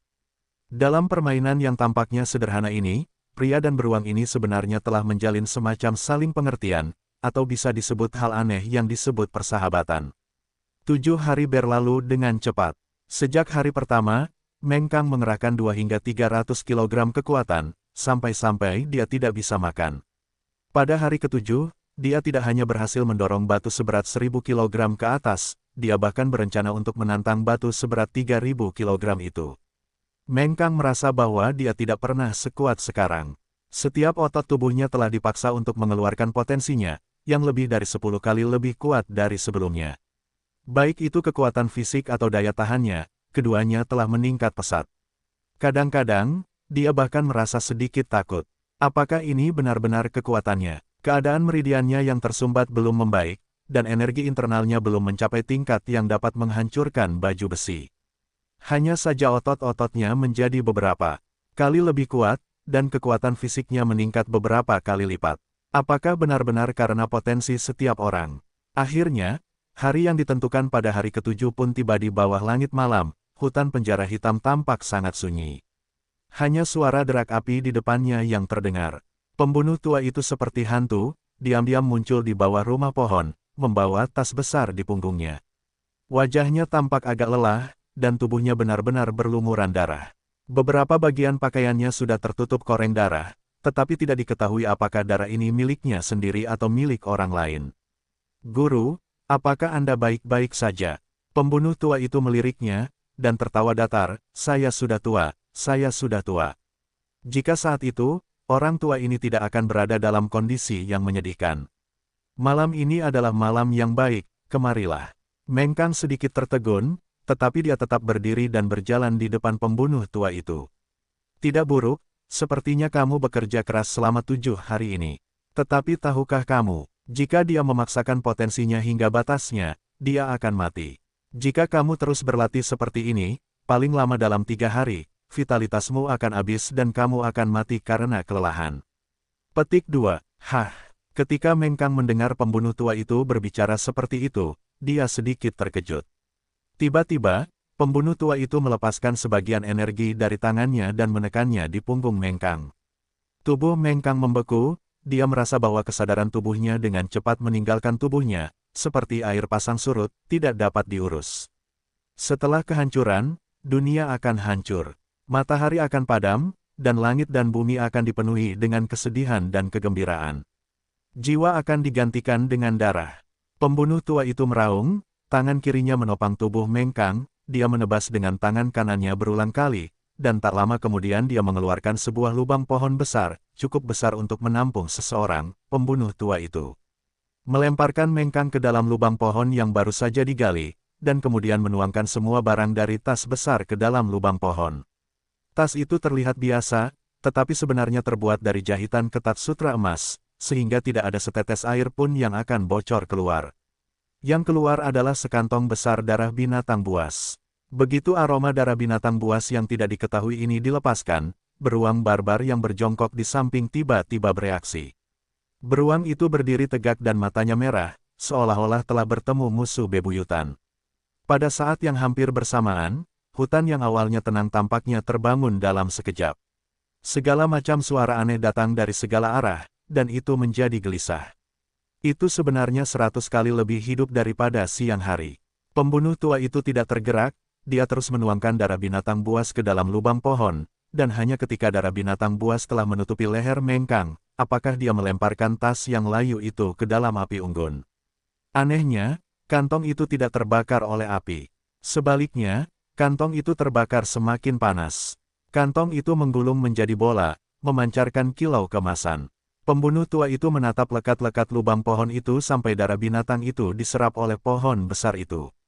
Kemudian, gumpalan urat pohon yang sangat halus tumbuh keluar dari dinding lubang pohon, membentuk pembuluh darah yang menempel pada Meng Kang yang tidak sadarkan diri.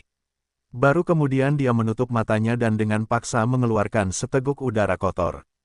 Setelah kantong besar darah binatang itu diserap dan disatukan oleh pohon besar itu, darah itu kembali ke tubuh Meng Kang, dengan cepat mengisi kembali potensi garis keturunannya yang telah hilang dalam 7 hari terakhir. Kali ini, Meng Kang tidur nyenyak, seolah-olah dia sudah lama tidak tidur nyenyak. Pada saat dia bangun, hari sudah larut pagi dan hutan itu penuh dengan kehidupan. Ketika Meng Kang membuka matanya dan tidak bisa menahan diri untuk tidak meregangkan pinggangnya, dia tiba-tiba dalam keadaan segar kembali. Dia merasa bahwa semua yang ada di depannya tampak berbeda, tetapi dia tidak dapat menentukan dengan tepat perbedaan seperti apa itu.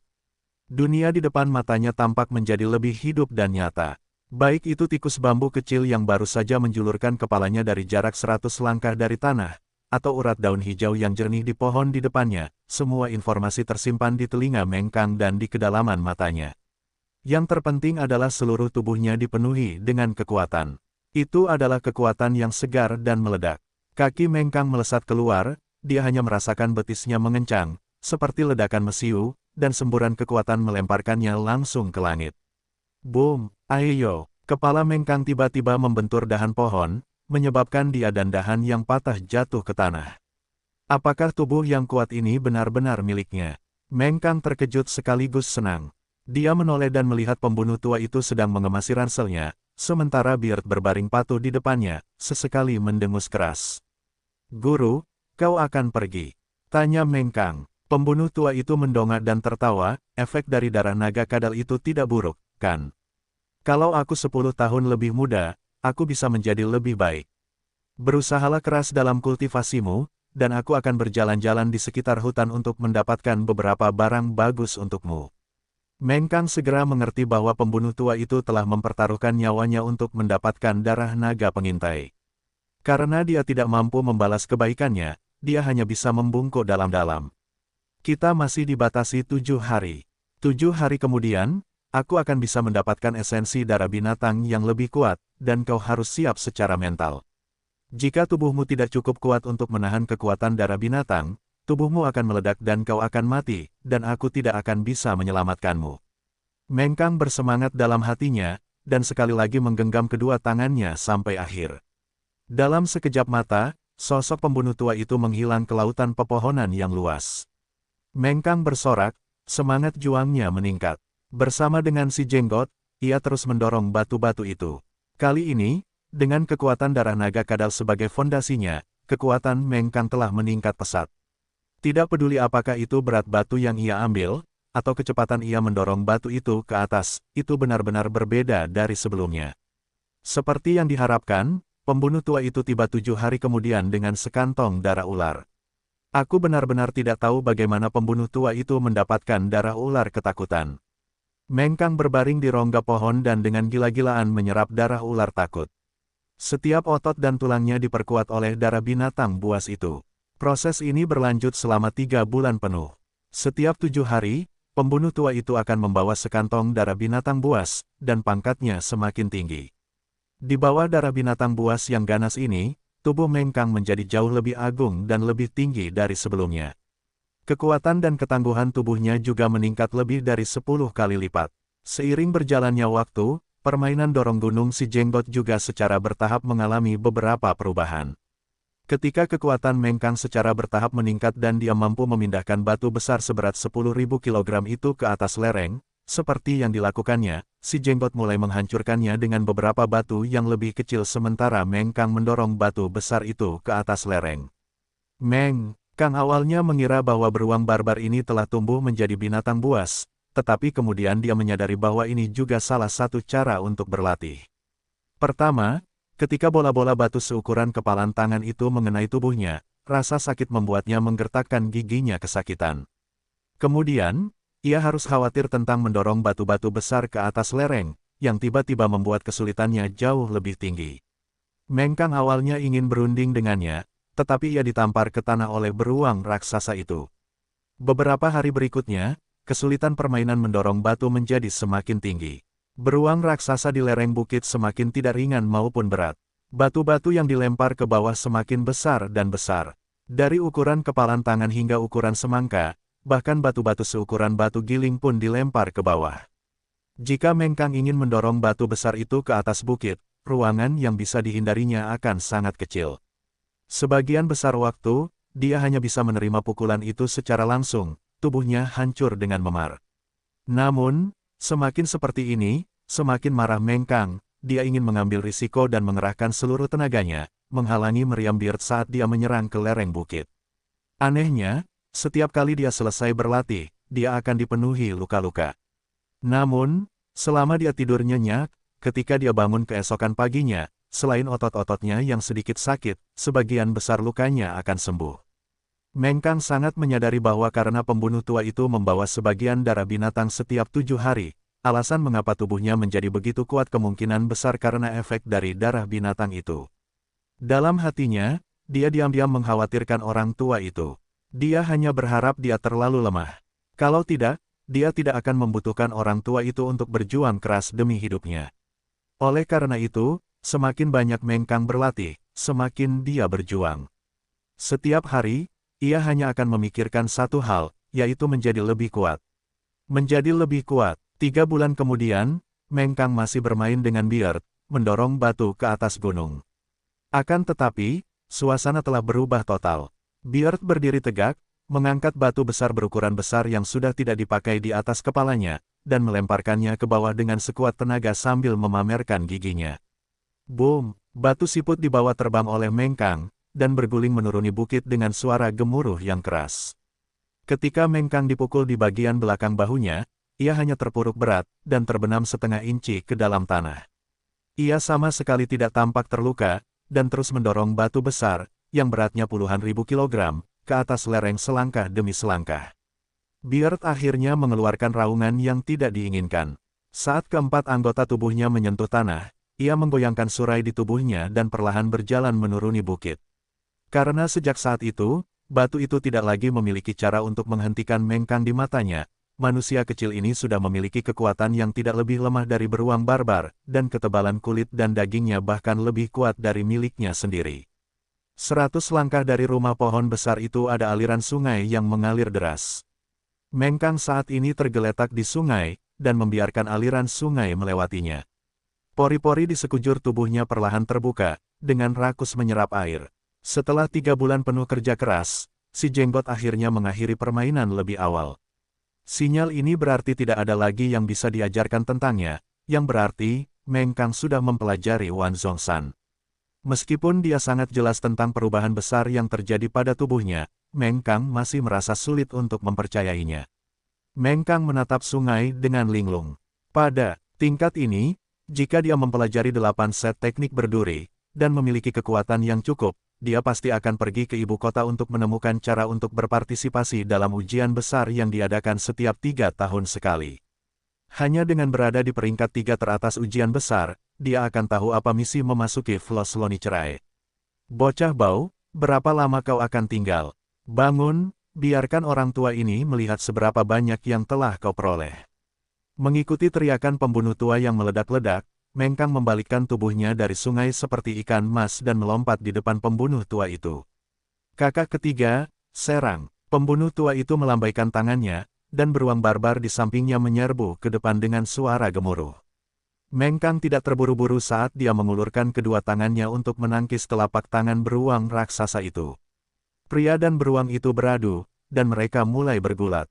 Setelah menatapnya selama 30 detik, beruang barbar itu akhirnya mengeluarkan raungan yang mengguncang langit, mengguncang hutan dan menyebabkan burung-burung terbang ke segala arah.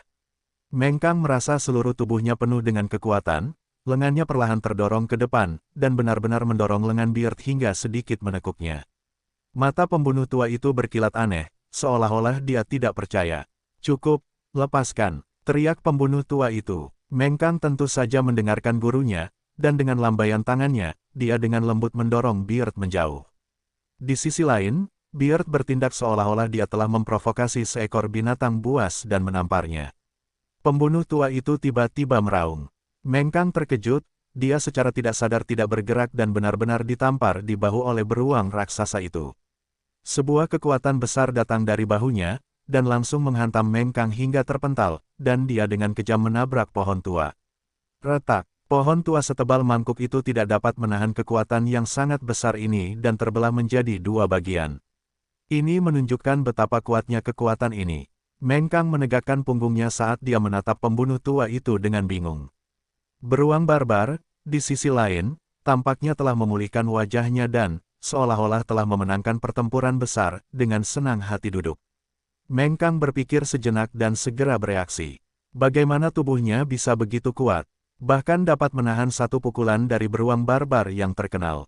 Pertahanan dan perlawanan yang tidak normal seperti ini, bahkan seorang praktisi yang telah memasuki alam Maleolus tidak akan dapat dibandingkan dengannya, bukan? Guru, apakah ini teknik menusuk 8 Wan Zhongshan? Meng Kang bertanya dengan lembut. Pembunuh tua itu mengangguk, wajahnya menampakkan senyum senang, tidak buruk.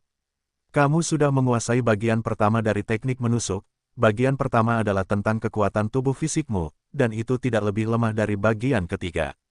Bagian pertama adalah tentang kekuatan tubuh fisikmu, itu tentang kekuatan tubuhmu, itu tentang kekuatan tubuhmu, itu tentang kekuatan tubuhmu, itu hampir sama dengan bagian pertama dari bagian pertama dari bagian pertama. Sebentar lagi, Aku akan memberimu metode untuk menggunakan darah binatang buas untuk memurnikan tubuh. Di masa depan, jika kamu memiliki kesempatan untuk bertemu dengan binatang buas yang kuat, darah mereka akan digunakan untuk memperkuat tubuh dan jiwa. Terima kasih, Guru. Meng Kang sangat gembira, terutama ketika dia melihat beruang barbar yang duduk di tanah. Dia berpikir dalam hati bahwa kekuatan fisiknya sebenarnya mirip dengannya, dan merasa sangat bangga. Meng Kang membuat perbandingan dalam hatinya. Kekuatan fisiknya saat ini jelas lebih kuat daripada praktisi Maleolus biasa, dan kekuatan pertahanannya yang murni seharusnya sebanding dengan praktisi roh yang menyegarkan. Daya tahan dan ketahanannya bahkan sedikit lebih dari itu. Dia tahu betul bahwa alasan dia mampu mencapai level yang mengerikan dalam waktu 3 bulan adalah karena darah binatang buas yang dikirim pembunuh tua kepadanya setiap 7 hari. Jika bukan karena fakta bahwa dia menyerap esensi darah binatang buas itu, Meng Kang bahkan tidak akan berani bermimpi tentang apa yang telah terjadi hari ini. Terima kasih, Guru. Meng Kang hanya bisa membungkuk dalam-dalam ke arah pembunuh tua itu. Ini juga sulit bagimu. Jika kamu tidak bekerja keras, usaha orang tua ini akan sia-sia. Tetapi kamu harus siap secara mental, karena langkah selanjutnya akan lebih pahit dan sulit. Pembunuh tua itu mengangguk puas. Meng Kang tidak pernah menyangka bahwa ia akan mampu menguasai bagian kedua dari 8 bagian seni pedang secepat itu. Dengan kecepatan seperti ini, paling lama ia akan mampu menguasai 8 bagian seni pedang dalam waktu 2 tahun. Pembunuh tua itu tampaknya telah melihat pikiran Meng Kang saat ia tertawa. Nak, jangan terlalu cepat senang. 3 bab pertama dari 8 bagian seni pedang adalah dasar-dasarnya, seseorang dapat menyelesaikannya dalam sebulan. Kau menghabiskan waktu 3 bulan penuh hanya untuk mengolahnya hingga menjadi Wan Zhongshan pertama, dan kau bahkan menghabiskan begitu banyak tenaga orang tua ini, kau tidak perlu berpikir untuk bersikap sombong atau semacamnya. Ketika Meng Kang mendengar kata-kata pembunuh tua itu, ia segera berhenti bersikap sombong dan lebih fokus. Bab kedua dari teknik menusuk disebut awan pengendali angin. Yang kau latih adalah dao perubahan kecepatan. Untuk menjadi seorang pembunuh, selain memiliki kekuatan fisik, daya tahan, dan kemampuan menerima pukulan, yang terpenting adalah kecepatan. Kau harus mengendalikan kecepatanmu agar bisa maju dan mundur, dan bahkan mengubah kecepatanmu menjadi senjata untuk membunuh musuhmu. Kau mengerti. Meng Kang mengerti semua yang dikatakan pembunuh tua itu, tetapi bagaimana ia bisa melatih kecepatannya? Apakah itu karena teknik gerakan yang dipelajari? Atau apakah itu mengandalkan kekuatan batin yang dahsyat? Meng Kang mengangguk dan menatap gurunya. Pembunuh tua itu mengeluarkan sesuatu dari ranselnya, tetapi kali ini bukan darah binatang buas, tetapi makhluk hidup. Seekor kelinci. Itu benar-benar seekor kelinci. Kelinci seputih salju dengan telinga runcing diangkat oleh pembunuh tua itu saat ia menatapnya dengan ekspresi bersalah. Ini, Meng Kang sedikit bingung. Apakah gurunya ingin makan daging kelinci panggang hari ini? Pembunuh tua itu menggendong kelinci itu sambil tertawa. Langkah pertama dalam pelatihan awan pengendali angin adalah menangkapnya. Aku akan memberimu waktu 1 bulan untuk menangkapnya. Hadiahnya adalah mewariskan teknik gerakan yang tak tertandingi. Apa, Guru? Kamu pasti bercanda. Meskipun murid itu lambat, dia masih bisa menangkap seekor kelinci. Meng Kang tersenyum. Dia sudah tahu bahwa gurunya suka pamer. Semakin terkejut dan bingung dia, semakin banyak informasi yang akan diungkapkan gurunya. Setiap tahun, rumput di negeri api akan layu dan tumbuh subur. Kelinci jenis ini lahir di musim semi, dan mati di musim dingin, yang paling langka adalah saat ia hidup. Kecepatannya melarikan diri berada di peringkat 5 teratas di antara semua binatang buas di hutan penjara hitam, dan bahkan orang tua ini harus menghabiskan banyak upaya untuk menangkapnya. Ketika Meng Kang mendengar alasan kedatangan kelinci itu, dia tidak bisa menahan rasa kasihan pada kelinci seputih salju yang tampak tidak berbeda dari kelinci biasa ini. Waktunya singkat. Guru, apakah itu dianggap lulus selama aku menangkapnya? Tanya Meng Kang. Pembunuh tua itu tertawa, haha. Jangan ceroboh, itu tidak sesederhana itu. Aku telah memberi makan kelinci bunga layu ini dengan obat rahasia. Setiap pagi, ia akan kembali ke pintu masuk pangkalan pohon untuk mengambil penawarnya. Kamu dapat menggunakan waktu ini sebagai titik awal untuk mulai berburu kelinci. Ingat, jika kamu ingin mengalahkannya, kamu harus belajar darinya terlebih dahulu. Baiklah, kamu bisa mulai sekarang. Petik 2. Setelah mengatakan itu, pembunuh tua itu mengendurkan tangannya dan kelinci itu melompat ke tanah. Mengendus ke kiri dan ke kanan, mata merahnya menatap mereka berdua dengan rasa ingin tahu. Tanpa berkata apa-apa, Meng Kang menerkam seperti harimau, dengan hentakan kedua kakinya, dia menghantam kelinci imut itu seolah-olah dia adalah batu yang jatuh. Dengan kekuatan ledakan tubuhnya saat ini, satu kali menerkam seperti ini dalam jarak dekat pasti akan mengejutkan. Namun, dia salah perhitungan karena dengan satu lompatan, kelinci di tanah menghilang. Meng Kang terkejut, jatuh ke tanah dengan bunyi gedebuk keras. Pada saat dia bangun, kelinci seputih salju itu sudah lebih dari 200 kaki jauhnya. Sosoknya yang mungil melintas dan menghilang ke dalam hutan lebat. Ya Tuhan, bagaimana bisa begitu cepat? Meng Kang tidak bisa mempercayainya. Apakah ini kelinci? Ini terlalu abnormal. Pembunuh tua itu menyeringai lebar, dan berkata, hehe. Ini bukan kecepatan tercepatnya, kejar saja. Dalam waktu sebulan, selama kau bisa menangkapnya, aku akan membuatmu Hei, guru, hei. Apa maksudnya? Meng Kang bertanya dengan ekspresi bingung. Haha, terpeleset lidah, hanya terpeleset lidah. Tiba-tiba aku teringat seorang teman lama.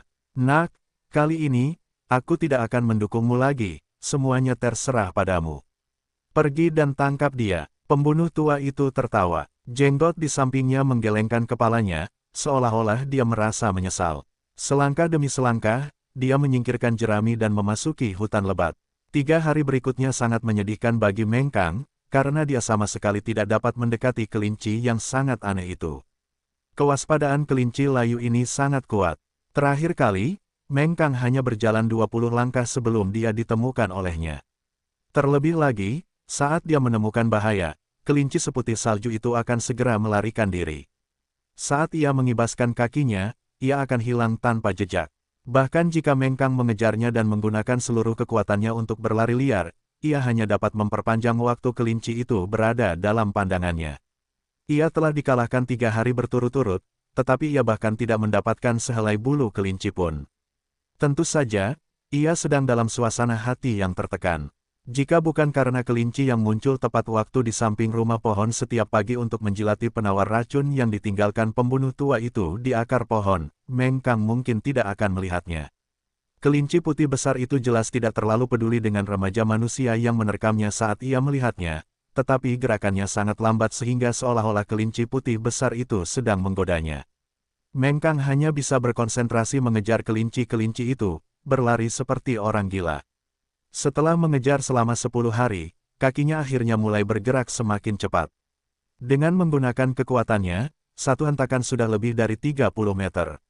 Meng Kang telah secara bertahap memahami trik untuk mengubah kekuatan fisiknya menjadi kecepatan, dan ia juga secara sadar menguji segala macam keterampilan dalam mengerahkan kekuatan, memikirkan cara untuk meningkatkan kecepatannya sendiri.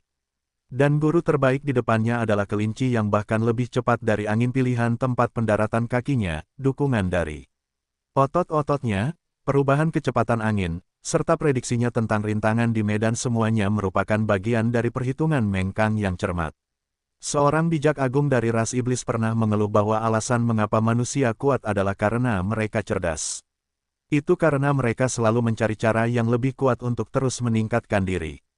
Berkultivasi dengan alam, seorang pria sejati tidak boleh pernah beristirahat dan tidak pernah beristirahat.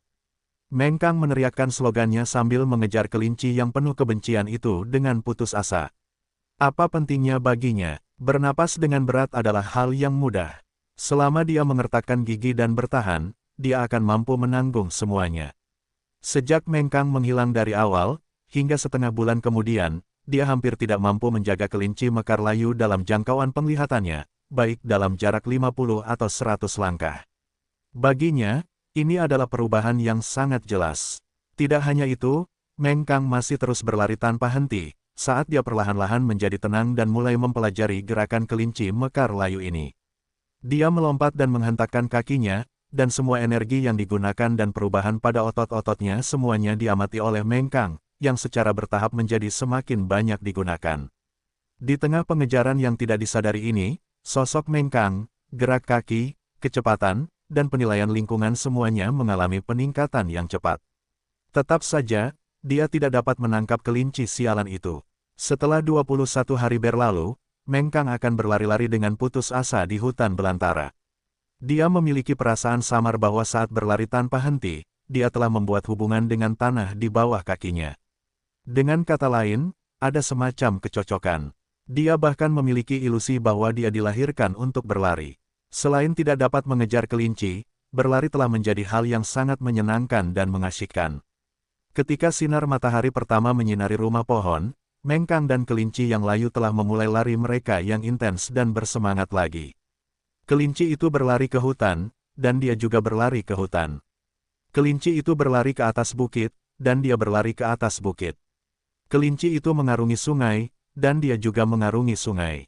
Lari, seolah-olah angin kencang sedang bertiup. Serang, dia tidak akan santai bahkan jika dia harus menggunakan seluruh kekuatannya. Meng Kang menggigit tubuh kelinci itu dengan kuat. Saat ini, dia sudah mampu melakukannya selama 6 jam terakhir, dan kelinci ini selalu berada dalam jarak 100 kaki darinya. Tiba-tiba, seekor cita angin muncul dari dalam hutan. Matanya berbinar saat mengejar kelinci itu seperti anak panah. Kecepatan cita angin terkenal karena kecepatannya. Dengan angin sebagai namanya, ia jelas merupakan pemburu tipe kecepatan. Ia pasti terstimulasi oleh kecepatan kelinci itu, jadi ia mengejarnya. Tak lama kemudian, serigala petir lain yang sedang minum air di tepi sungai mengangkat kepalanya dan bergabung dalam pengejaran. Sekelompok anjing neraka hitam yang juga terkenal karena kecepatannya bergabung dalam kelompok pengejar. Mereka mengandalkan jumlah mereka yang banyak untuk bepergian dengan macan tutul pemburu angin, dan target mereka tetaplah kelinci kurong di depan. Dengan begitu banyak rekannya yang tiba-tiba bergabung, Meng Kang juga terkejut, tetapi ia segera tenang, hatinya tenang. Tidak peduli apapun, ia hanya punya satu tujuan, untuk mengejar kelinci itu. Titik putih kecil di depannya goyang, goyang, goyang lagi, dan tiba-tiba menjauh dari binatang buas lainnya. Tak lama kemudian, kelompok anjing neraka hitam kehilangan kesabaran mereka. Mereka perlahan-lahan menjauh dan jatuh ke belakang barisan. Setelah berlari cepat ke depan sebentar, serigala petir besar itu masih tidak dapat mengejar kelinci gila itu meskipun ia telah melampaui semua pelari lainnya untuk sementara. Serigala petir besar itu dengan cepat kehabisan tenaga dan mengundurkan diri dari persaingan. Yang memimpin adalah macan tutul pemburu angin yang mempertahankan kecepatannya yang stabil. Macan tutul yang dinamai menurut angin ini memiliki kekuatan untuk mempertahankan kecepatan tinggi dan daya tahannya. Ia mengejar dari dekat kelinci kurong dan perlahan-lahan mendekatinya. Dibandingkan dengan macan tutul dan kelinci di depannya, Meng Kang hanya mampu mengimbanginya. Ia berusaha sekuat tenaga untuk menjaga napasnya tetap stabil dan sepenuhnya menggunakan kecerdasan manusianya. Ia berusaha sekuat tenaga untuk mempertahankan tingkat kesalahan 0 dalam penilaian medannya sehingga ia dapat tetap berada dalam jarak 100 kaki dari mereka. Di tengah pengejaran yang menegangkan itu, energi mental Meng Kang sangat terkonsentrasi. Otaknya berputar sangat cepat, mengamati dan menilai rute pelarian kelinci itu sambil secara bersamaan membuat penilaian yang akurat tentang setiap langkahnya. Akhirnya, macan tutul pemburu angin meningkatkan kecepatannya. Ia perlahan-lahan menutup jarak antara dirinya dan kelinci itu. Dalam sekejap mata, jarak antara kelinci dan macan tutul telah ditarik hingga kurang dari 10 langkah. Jantung Meng Kang tiba-tiba berkontraksi saat sebuah pikiran melintas di benaknya. Dia sudah selesai. Jika macan tutul pemburu angin mengejar kelinci ini dan memakannya, bukankah aku tidak punya cara untuk mengejarnya? Tidak, kita harus menyelamatkannya. Dengan gangguan ini di dalam hatinya, Meng Kang sedikit terganggu, dan kakinya sekali lagi terdorong lebih dari 10 langkah menjauh dari binatang macan tutul di depannya. 7 langkah, 5 langkah, 3 langkah, 1 langkah. Tiba-tiba ia meningkatkan kecepatannya, membakar kekuatannya hingga batasnya. Saat seluruh tubuhnya berlari cepat ke depan dengan kecepatan tinggi, ia menunjukkan kombinasi sempurna antara otot dan kekuatan, dan bergegas ke posisi yang sama dengan kelinci kurong dalam sekali gerakan. Pada saat berikutnya, macan tutul pemburu angin tampaknya mampu menggigit kelinci itu hanya dengan kepalanya. Meng Kang dengan ganas menggigit ujung lidahnya dan menggunakan seluruh kekuatannya untuk mengejar. Tidak peduli apapun, ia harus menyelamatkan kelinci itu. Ia tidak ingin ia mati di dalam perut macan tutul. Pada saat yang genting ini, seluruh tubuh kelinci itu tertutup kabut berdarah. Bulunya yang seputih salju tiba-tiba menjadi berdarah, seolah-olah telah diambil dari genangan darah. Dalam sekejap, kelinci itu berubah menjadi anak panah berdarah, dan kecepatannya dengan cepat meningkat setidaknya 5 kali lipat, tidak. 10 kali lipat. Dia dengan paksa melepaskan diri dari ciuman macan tutul itu dan dengan cepat memperpendek jarak di antara mereka. Melihat itu, jantung Mengkang berdebar-debar, seolah-olah dia baru saja menusuk jendela dengan selembar kertas. Itu karena dia telah memikirkan sebuah kemungkinan. Dia juga bisa mencoba metode yang digunakan kelinci untuk melarikan diri. Ini adalah naluri binatang buas, dan juga semacam kemampuan ilahi bawaan. Itu menggunakan biaya penarikan kekuatan hidup seseorang untuk secara paksa meningkatkan kecepatan seseorang, dan dalam waktu singkat, itu meletus dengan kecepatan yang tak tertandingi. Macan tutul pemburu angin tidak menyangka makanan yang sudah ada di mulutnya akan terbang. Dengan satu gigitan, itu meruntuhkan sikap pemburu yang mengesankan. Jadi ternyata macan tutul pemburu angin ini hanya mencoba yang terbaik untuk menjadi berani. Itu adalah pemburu yang berdiri di puncak rantai makanan. Masih banyak makhluk yang bisa dimangsanya, jadi tentu saja tidak ingin menghabiskan kekuatan hidupnya seperti kelinci. Mengkang masih berlari, meskipun ia tahu sudah tidak mungkin untuk mengejar kelinci itu, ia tetap mengejar, karena berlari sudah menjadi kebiasaan, sudah menjadi bentuk keimanan. Ketika Mengkang menyalip binatang macan tutul pemburu angin, binatang macan tutul pemburu angin itu bahkan tidak menyerangnya. Sebaliknya, ia mundur ke samping dengan ekornya terselip di antara kedua kakinya. Mengkang menarik napas dalam-dalam, dan mulai berlari dengan panik, sambil mencoba mengendalikan darahnya agar tidak mendidih dengan pikirannya. Boom! Saat pikiran ini terbentuk di benaknya, sejumlah kecil darah merembes keluar dari kulitnya, mewarnai kulitnya yang terbuka menjadi merah darah. Tekanan di dalam tubuhnya meningkat pesat, dan kekuatannya juga tampak meningkat dengan cepat. Namun, pada saat yang sama, beban di tubuhnya menjadi sangat besar. Kepalanya berputar dan gendang telinganya berdenging. Anehnya, dia merasa seolah-olah penglihatannya menjadi gelap. Mengkang segera berhenti berpikir dan berpikir, dia tahu bahwa bahkan jika metode teori pembakaran darah ini berhasil, itu tidak akan menjadi sesuatu yang dapat dipelajari secara otomatis dalam waktu singkat. Selama dia mengetahui metode ini, dia akan dapat menemukan triknya di masa depan jika dia mencoba lebih banyak. Pada saat ini, kelinci darah di depan juga perlahan melambat. Mungkin ia menghadapi masalah yang sama dengan Mengkang, meskipun keterampilan bawaan yang membakar darah ini kuat, itu memberi terlalu banyak beban pada tubuhnya. Namun, dia tidak pernah menyangka bahwa pada saat ini, atmosfer berubah lagi. Mengkang tiba-tiba merasakan kegelapan di atas kepalanya, seolah-olah ada sesuatu yang menutupi matahari. Ketika dia melihat ke atas, dia sangat takut sehingga dia berkeringat dingin. Ternyata itu adalah elang raksasa berpunggung besi yang terbang cepat di atas kepalanya. Sayapnya terbentang selebar 20 kaki, dan jelas mampu menghalangi sinar matahari.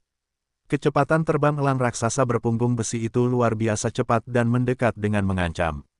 Dalam sekejap mata, ia telah tiba di langit di atas kelinci. Ia menerkam dan mengulurkan cakarnya yang seperti besi saat ia dengan kejam mencakar kelinci yang berlumuran darah. Mengkang tidak mengerti. Ketika kelinci bunga layu menggunakan kemampuan menyelamatkan nyawanya, dagingnya akan menjadi 10 kali lebih lezat dari biasanya. Itu benar-benar pesta yang tidak bisa dilepaskan oleh elang berpunggung besi. Rumput di dataran itu layu dan tumbuh subur tahun demi tahun. Kelinci bunga layu ini benar-benar mengalami banyak bencana. Ia hanya punya waktu 1 tahun untuk hidup, itulah sebabnya mereka sangat menghargai hidup mereka. Tepat ketika cakar besi elang berpunggung besi hendak mengait ke leher kelinci kurong, pada saat ini, kelinci yang lemah, yang seluruh tubuhnya berlumuran darah, tiba-tiba melakukan sesuatu yang sama sekali tidak diharapkan Mengkang. Kelinci itu berguling telentang, membalikkan tubuhnya, dan menatap elang berpunggung besi, memperlihatkan perutnya yang berwarna abu-abu. Pada saat berikutnya, B-Rabbit menendang-nendang secara acak, seolah-olah dia sedang mendayung di air, meninggalkan serangkaian bayangan di udara. Bila-bila kacau yang membawa serta jejak cahaya merah darah melesat ke langit, memotong sebagian besar bulu besi elang berpunggung besi. Pergantian peristiwa yang tiba-tiba ini membuat elang berpunggung besi sangat ketakutan sehingga dia mengepakkan sayapnya dan dengan cepat terbang ke udara, menghindari bilah darah yang dilepaskan oleh kelinci yang layu itu. Ketika Mengkang melihat ini, dia merasakan dadanya bergerak naik turun dan tidak dapat menahan diri untuk berseru. Oke, kelinci itu menghadapi situasi yang putus asa. Dia berusaha sekuat tenaga untuk bertahan hidup, tetapi dia justru mampu mengalahkan orang yang lebih kuat dengan kekuatan yang lebih lemah. Dia benar-benar pantas untuk diberi keberanian. Semangat pantang menyerahnya membuat darah orang-orang mendidih. Meng Kang meraung, dia dengan santai mengambil sebatang pohon kecil yang setebal mangkuk, menggunakan seluruh kekuatannya untuk melemparkannya ke arah elang berpunggung besi. Wis, boom, elang berpunggung besi itu terhantam tepat di kepala oleh pohon kecil itu, dan kekuatan 10.000 jin yang melekat pada pohon itu segera membuatnya bingung dan kehilangan arah. Dia mengepakkan sayapnya dengan panik dan segera melarikan diri. Meng Kang berjalan mendekati kelinci itu. Kelinci itu sudah berlumuran darah, dan tergeletak di tanah, sekarat. Mata merahnya menatap manusia yang mengejar di belakangnya. Kelinci itu melompat dengan kaki belakangnya seolah-olah pasrah pada nasibnya dan berhenti bergerak. Meng Kang membungkuk dan menggendong kelinci itu ke dalam pelukannya, lalu membawanya kembali ke rumah pohon dikukus. Demam merah, itu masalah. Bagaimana kalau dipanggang? Secara keseluruhan, kelihatannya sangat lesat. Meng Kang pergi ke sungai dan mengambil sesendok air bersih, membersihkan darah di tubuh kelinci itu. Kemudian, ia mendisinfeksi bagian tubuh kelinci yang telah dicakar oleh cakar elang. Untungnya, hutan penjara hitam kaya akan bahan dan tanaman herbal. Meng Kang dengan mudah memanen beberapa tanaman herbal dengan daging mentah dan darah segar. Ia mencampurnya menjadi pasta dan mengoleskannya ke luka kelinci kecil itu. Menggunakan ajaran keluarga Meng Kang tentang cara pengobatan, mengobati kelinci kecil itu sangat mudah dan tidak membutuhkan banyak usaha. Mimpinya adalah menjadi tangan suci medis yang dapat membantu dunia, dan menghabiskan bertahun-tahun bekerja keras di jalur medis. Jika bukan karena perubahan drastis di kediaman Meng Kang kemungkinan besar akan menjadi dokter terkenal di generasinya, tetapi sayangnya, keberuntungan membuat orang marah. Meskipun ia telah berlatih bela diri sejak ia masih muda, dan telah menerima banyak instruktur, semua itu adalah ide Meng Dafu sendiri. Meng Kang hanya berpikir bahwa bela diri dapat memperkuat tubuh, dan juga dapat membantu dalam penelitian pengobatan, tetapi ia tidak terlalu peduli dengan bidang bela dirinya sendiri, dan apakah ia dapat menang melawan orang lain atau tidak. Baru pada malam ketika kediaman Meng terbunuh, Meng Kang akhirnya menyadari apa yang sedang terjadi. Semua harapan baik dibangun atas dasar kekuatan seseorang, jika tidak, itu akan sama seperti didorong oleh pisau. Setelah ia merawat kelinci mekar layu ini, Meng Kang mendesah pelan dengan emosi bahwa keterampilan medisnya masih luar biasa. Di sisi lain, ia juga sedikit khawatir. Jelas bahwa kelinci itu tidak dapat lagi berlari, tetapi ia belum mengejarnya. Sekarang setelah ia mengambilnya, apakah ia dapat dianggap telah menyelesaikan tugas yang diberikan gurunya? Atau apakah ia gagal di tengah jalan? Pada pagi hari kedua, Meng Kang membawa kelinci yang terluka itu ke dasar akar pohon tua. Pertama-tama ia menjilati penawar racun yang ada pada akar pohon tua itu, lalu menaruhnya di atas rumput. Kelinci B mula-mula menatap Meng Kang, lalu dengan hati-hati mundur 2 langkah. Telinganya yang panjang terangkat saat ia mendengarkan suara-suara yang datang dari segala arah. Ketika menyadari bahwa pemuda itu tidak mengejarnya, ia mengangkat telinganya dan melangkah mundur sedikit di depan Meng Kang. Kelinci itu memegang segumpal rumput di telapak tangannya yang kecil dan menundukkan kepalanya untuk menggigitnya, tidak lagi memperhatikan anak laki-laki itu. Meng Kang melihat tindakan kelinci itu dan tertawa dalam hati. Si kecil itu jelas merasa bahwa ia bukanlah ancaman dan dapat melindunginya, jadi ia memutuskan untuk tetap tinggal dan tidak pergi. Karena ia berhenti berlari, tidak ada gunanya mengejarnya. Inti masalahnya adalah ia tidak dapat meningkatkan kecepatan latihannya. Meng Kang hanya dapat menghela napas dan mengingat kembali kejadian ketika B. Rabbit berlari menyelamatkan diri kemarin. Ada 2 hal yang meninggalkan kesan mendalam pada Meng Kang. Salah satunya adalah seluruh tubuh kelinci itu tiba-tiba menyemburkan darah dan kecepatannya meningkat, yang jelas merupakan jenis kemampuan bawaan. Ia dapat melesat dengan kecepatan ekstrim dalam waktu singkat, dan jika ia dapat mempelajari teknik ini, tidak peduli apakah ia melarikan diri atau membunuh, itu akan sangat mengesankan. Akibatnya, Meng Kang berusaha menggunakan kemauannya untuk menyalurkan kekuatan darahnya. Ia duduk bersila di bawah pohon tua dan memasuki kondisi setengah meditasi. Menggunakan kemauan seseorang untuk menggerakkan darah, ini adalah kemampuan yang hanya dapat digunakan oleh tingkat kekuatan spiritual. Kemampuan ini dapat melepaskan kekuatan yang beberapa kali lebih kuat dari biasanya dalam sekejap, memungkinkan kekuatan serangan pengguna mencapai puncaknya. Ini juga mengapa level kekuatan spiritual adalah ambang batas pertama dan terpenting untuk kultivasi. Prajurit yang melewati ambang batas ini akan memiliki kemampuan untuk menyerang secara eksplosif, dan juga akan memiliki kualifikasi untuk melawan lawan yang kuat dengan nyawa mereka, tidak berani memprovokasi mereka. Meskipun kekuatan fisik Meng Kang telah meningkat pesat, ranah seni bela dirinya masih terjebak di depan penghancuran baju besinya. Meridian bawaannya terhalang, dan kekuatan serta ki-nya tidak dapat terhubung melalui seluruh tubuhnya.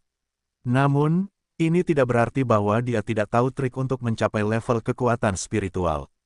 Terakhir kali, di bawah pohon pir tua di luar istana Tuan Kota, Meng Kang telah menggunakan 7 hari 7 malam untuk membuktikan bahwa dia bisa berkultivasi.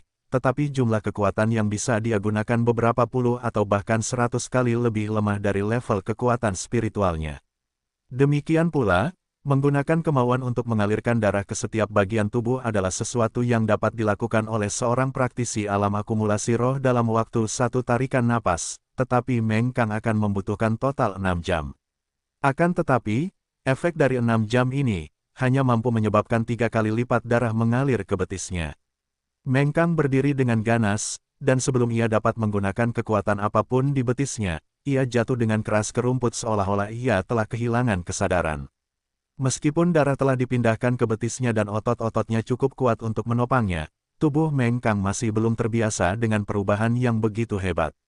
Namun, dia tidak pernah mudah putus asa. Dia mengusap betisnya dan terus mencoba keterampilan unik Withering Bloom Rabbit. Sekali lagi jatuh dengan keras ke tanah. Separuh tubuh Meng Kang menjadi sedikit panas. Itu adalah panas internal yang dihasilkan oleh aliran darahnya yang cepat, yang membuatnya sangat takut sehingga dia segera menahan napas untuk mencegah darahnya mengalir keluar tak terkendali, karena sangat mudah untuk mati mendadak. Berkali-kali, Meng Kang mencoba dengan sekuat tenaga, mencoba mewujudkan semua ide yang dapat dipikirkannya. Namun, dia masih gagal, dan gagal lagi. Mungkinkah meridianku tidak berfungsi? Tidak dapat menyelesaikannya. Petik 2. Atau mungkinkah ini adalah kemampuan alami kelinci yang layu, sesuatu yang tidak dapat dipahami manusia? Meng Kang menggunakan energi tak kenal lelah yang berasal dari mempelajari cara pengobatan dan membenamkan dirinya sepenuhnya di dalamnya. Dia berlatih dengan gigi berulang-ulang, dan ketika dia gagal, dia akan mengulanginya lagi. Sepanjang hari itu, Meng Kang telah gagal ratusan kali. Dia menghabiskan seluruh energinya hingga tidak ada setetes pun yang tersisa, dan bahkan kepalanya berdengung. Kepalanya sangat sakit hingga rasanya akan meledak, dan energi mentalnya sangat terkuras, tetapi dia masih tidak dapat menemukan metode yang tepat. Dia tahu bahwa begitu dia menemukan metode ini dan berhasil menggunakannya pada tubuhnya, itu akan sangat meningkatkan kekuatannya. Di dunia ini, 99% seniman bela diri mempelajari seni bela diri pendahulu mereka. Mereka tidak akan pernah bisa menyelesaikannya sepanjang hidup mereka. Mereka yang dapat berinovasi dalam seni bela diri semuanya adalah guru besar dan guru dari sekte mereka sendiri. Dapat dikatakan bahwa hanya ada satu orang seperti Meng Kang, yang dapat terus belajar dan percaya pada dirinya sendiri. Yang disebut, orang bodoh itu tidak kenal takut, keberaniannya patut dipuji, tetapi tingkat keberhasilannya sangat rendah. Di sisi lain, si Jenggot telah datang beberapa kali dan melemparkan mangsa ke arah Meng Kang. Dia melihat bahwa bocah nakal ini telah duduk di rumput tanpa bergerak sepanjang hari, dan bosan, jadi dia berbalik beberapa kali dan pergi. Dia akan memakan rumput ketika lapar, dan tidur di dalam gua pohon ketika lelah. Tampaknya pemuda manusia yang menyelamatkannya tidak lagi waspada. Sekali lagi pagi-pagi sekali, kelinci kurong melompat ke sisi akar pohon, menjilatinya beberapa kali, dan kemudian tiba-tiba berlari di depan Meng Kang sambil melompat. Kelinci itu tiba-tiba mengerutkan giginya dan berpura-pura garang. Bulu putihnya dengan cepat berubah menjadi warna merah muda. Meng Kang terkejut dan segera mengamati setiap gerakan kelinci itu.